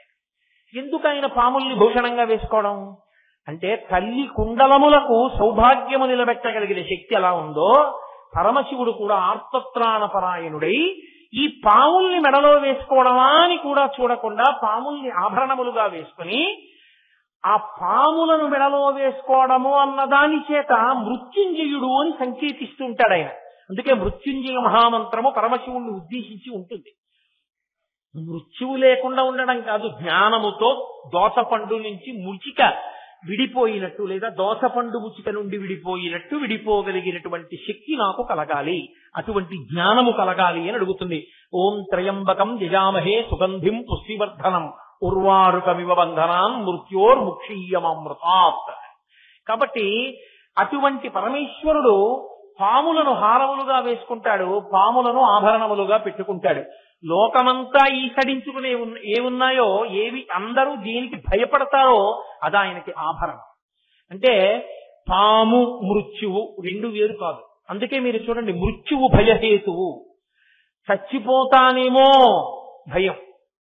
పాము కనపడింది, పావుని తాను చూశాడు, పాము తన్ని చూసిందో లేదో తెలియదు, అయినా పాము తన్ని చూసిందేమో అని మంత్రించిన చోళ్ళు చల్లుకుని మంచమెక్కి పడుకుంటాడు. ఎక్కడ బుස්සన్నా భయమే. పాము ఒకటి మృత్యు ఒకటి కాదు. మృత్యువునకు సంకేతము పాము కాదు. కుండలిని శక్తి ఊర్ధ్వముఖ చలనము చేయడానికి పాము గుర్తు.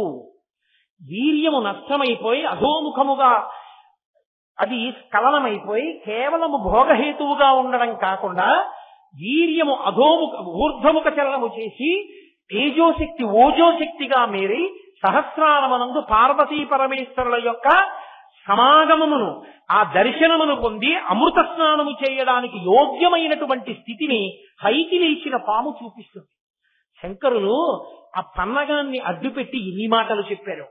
అసలు ఆయన శివ కేశాది పాదాది పర్యంత స్తోత్రం అని ఒక స్తోత్రం చేశారు. మీరు అది చదివితే తెల్లబోతారు. అందులో ఆయన అసలు ఎలా వచ్చే ఇలాంటి ఆలోచనలు అనిపిస్తుంది. శివుడు నర్తనం చేసేటప్పుడు కొంచెం ఎక్కువ ఇబ్బంది పడేది ఏంటంటే పామే. ఎందుకంటే పాముకి ఇలా నిలబడడానికి వెన్నుపాము ఉండదు.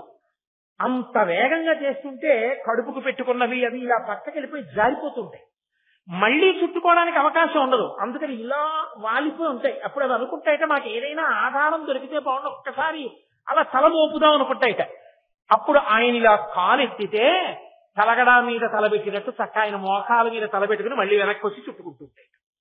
పరమేశ్వర, కాలెత్తినది ఊర్ధ్వముఖ చలనము చూపించడానికే కాదు, అలిసిపోయిన పాములు తలగడ దిండుగా తల పెట్టుకోవడానికి కూడా అన్నారు శంకరాచార్యుల వారు.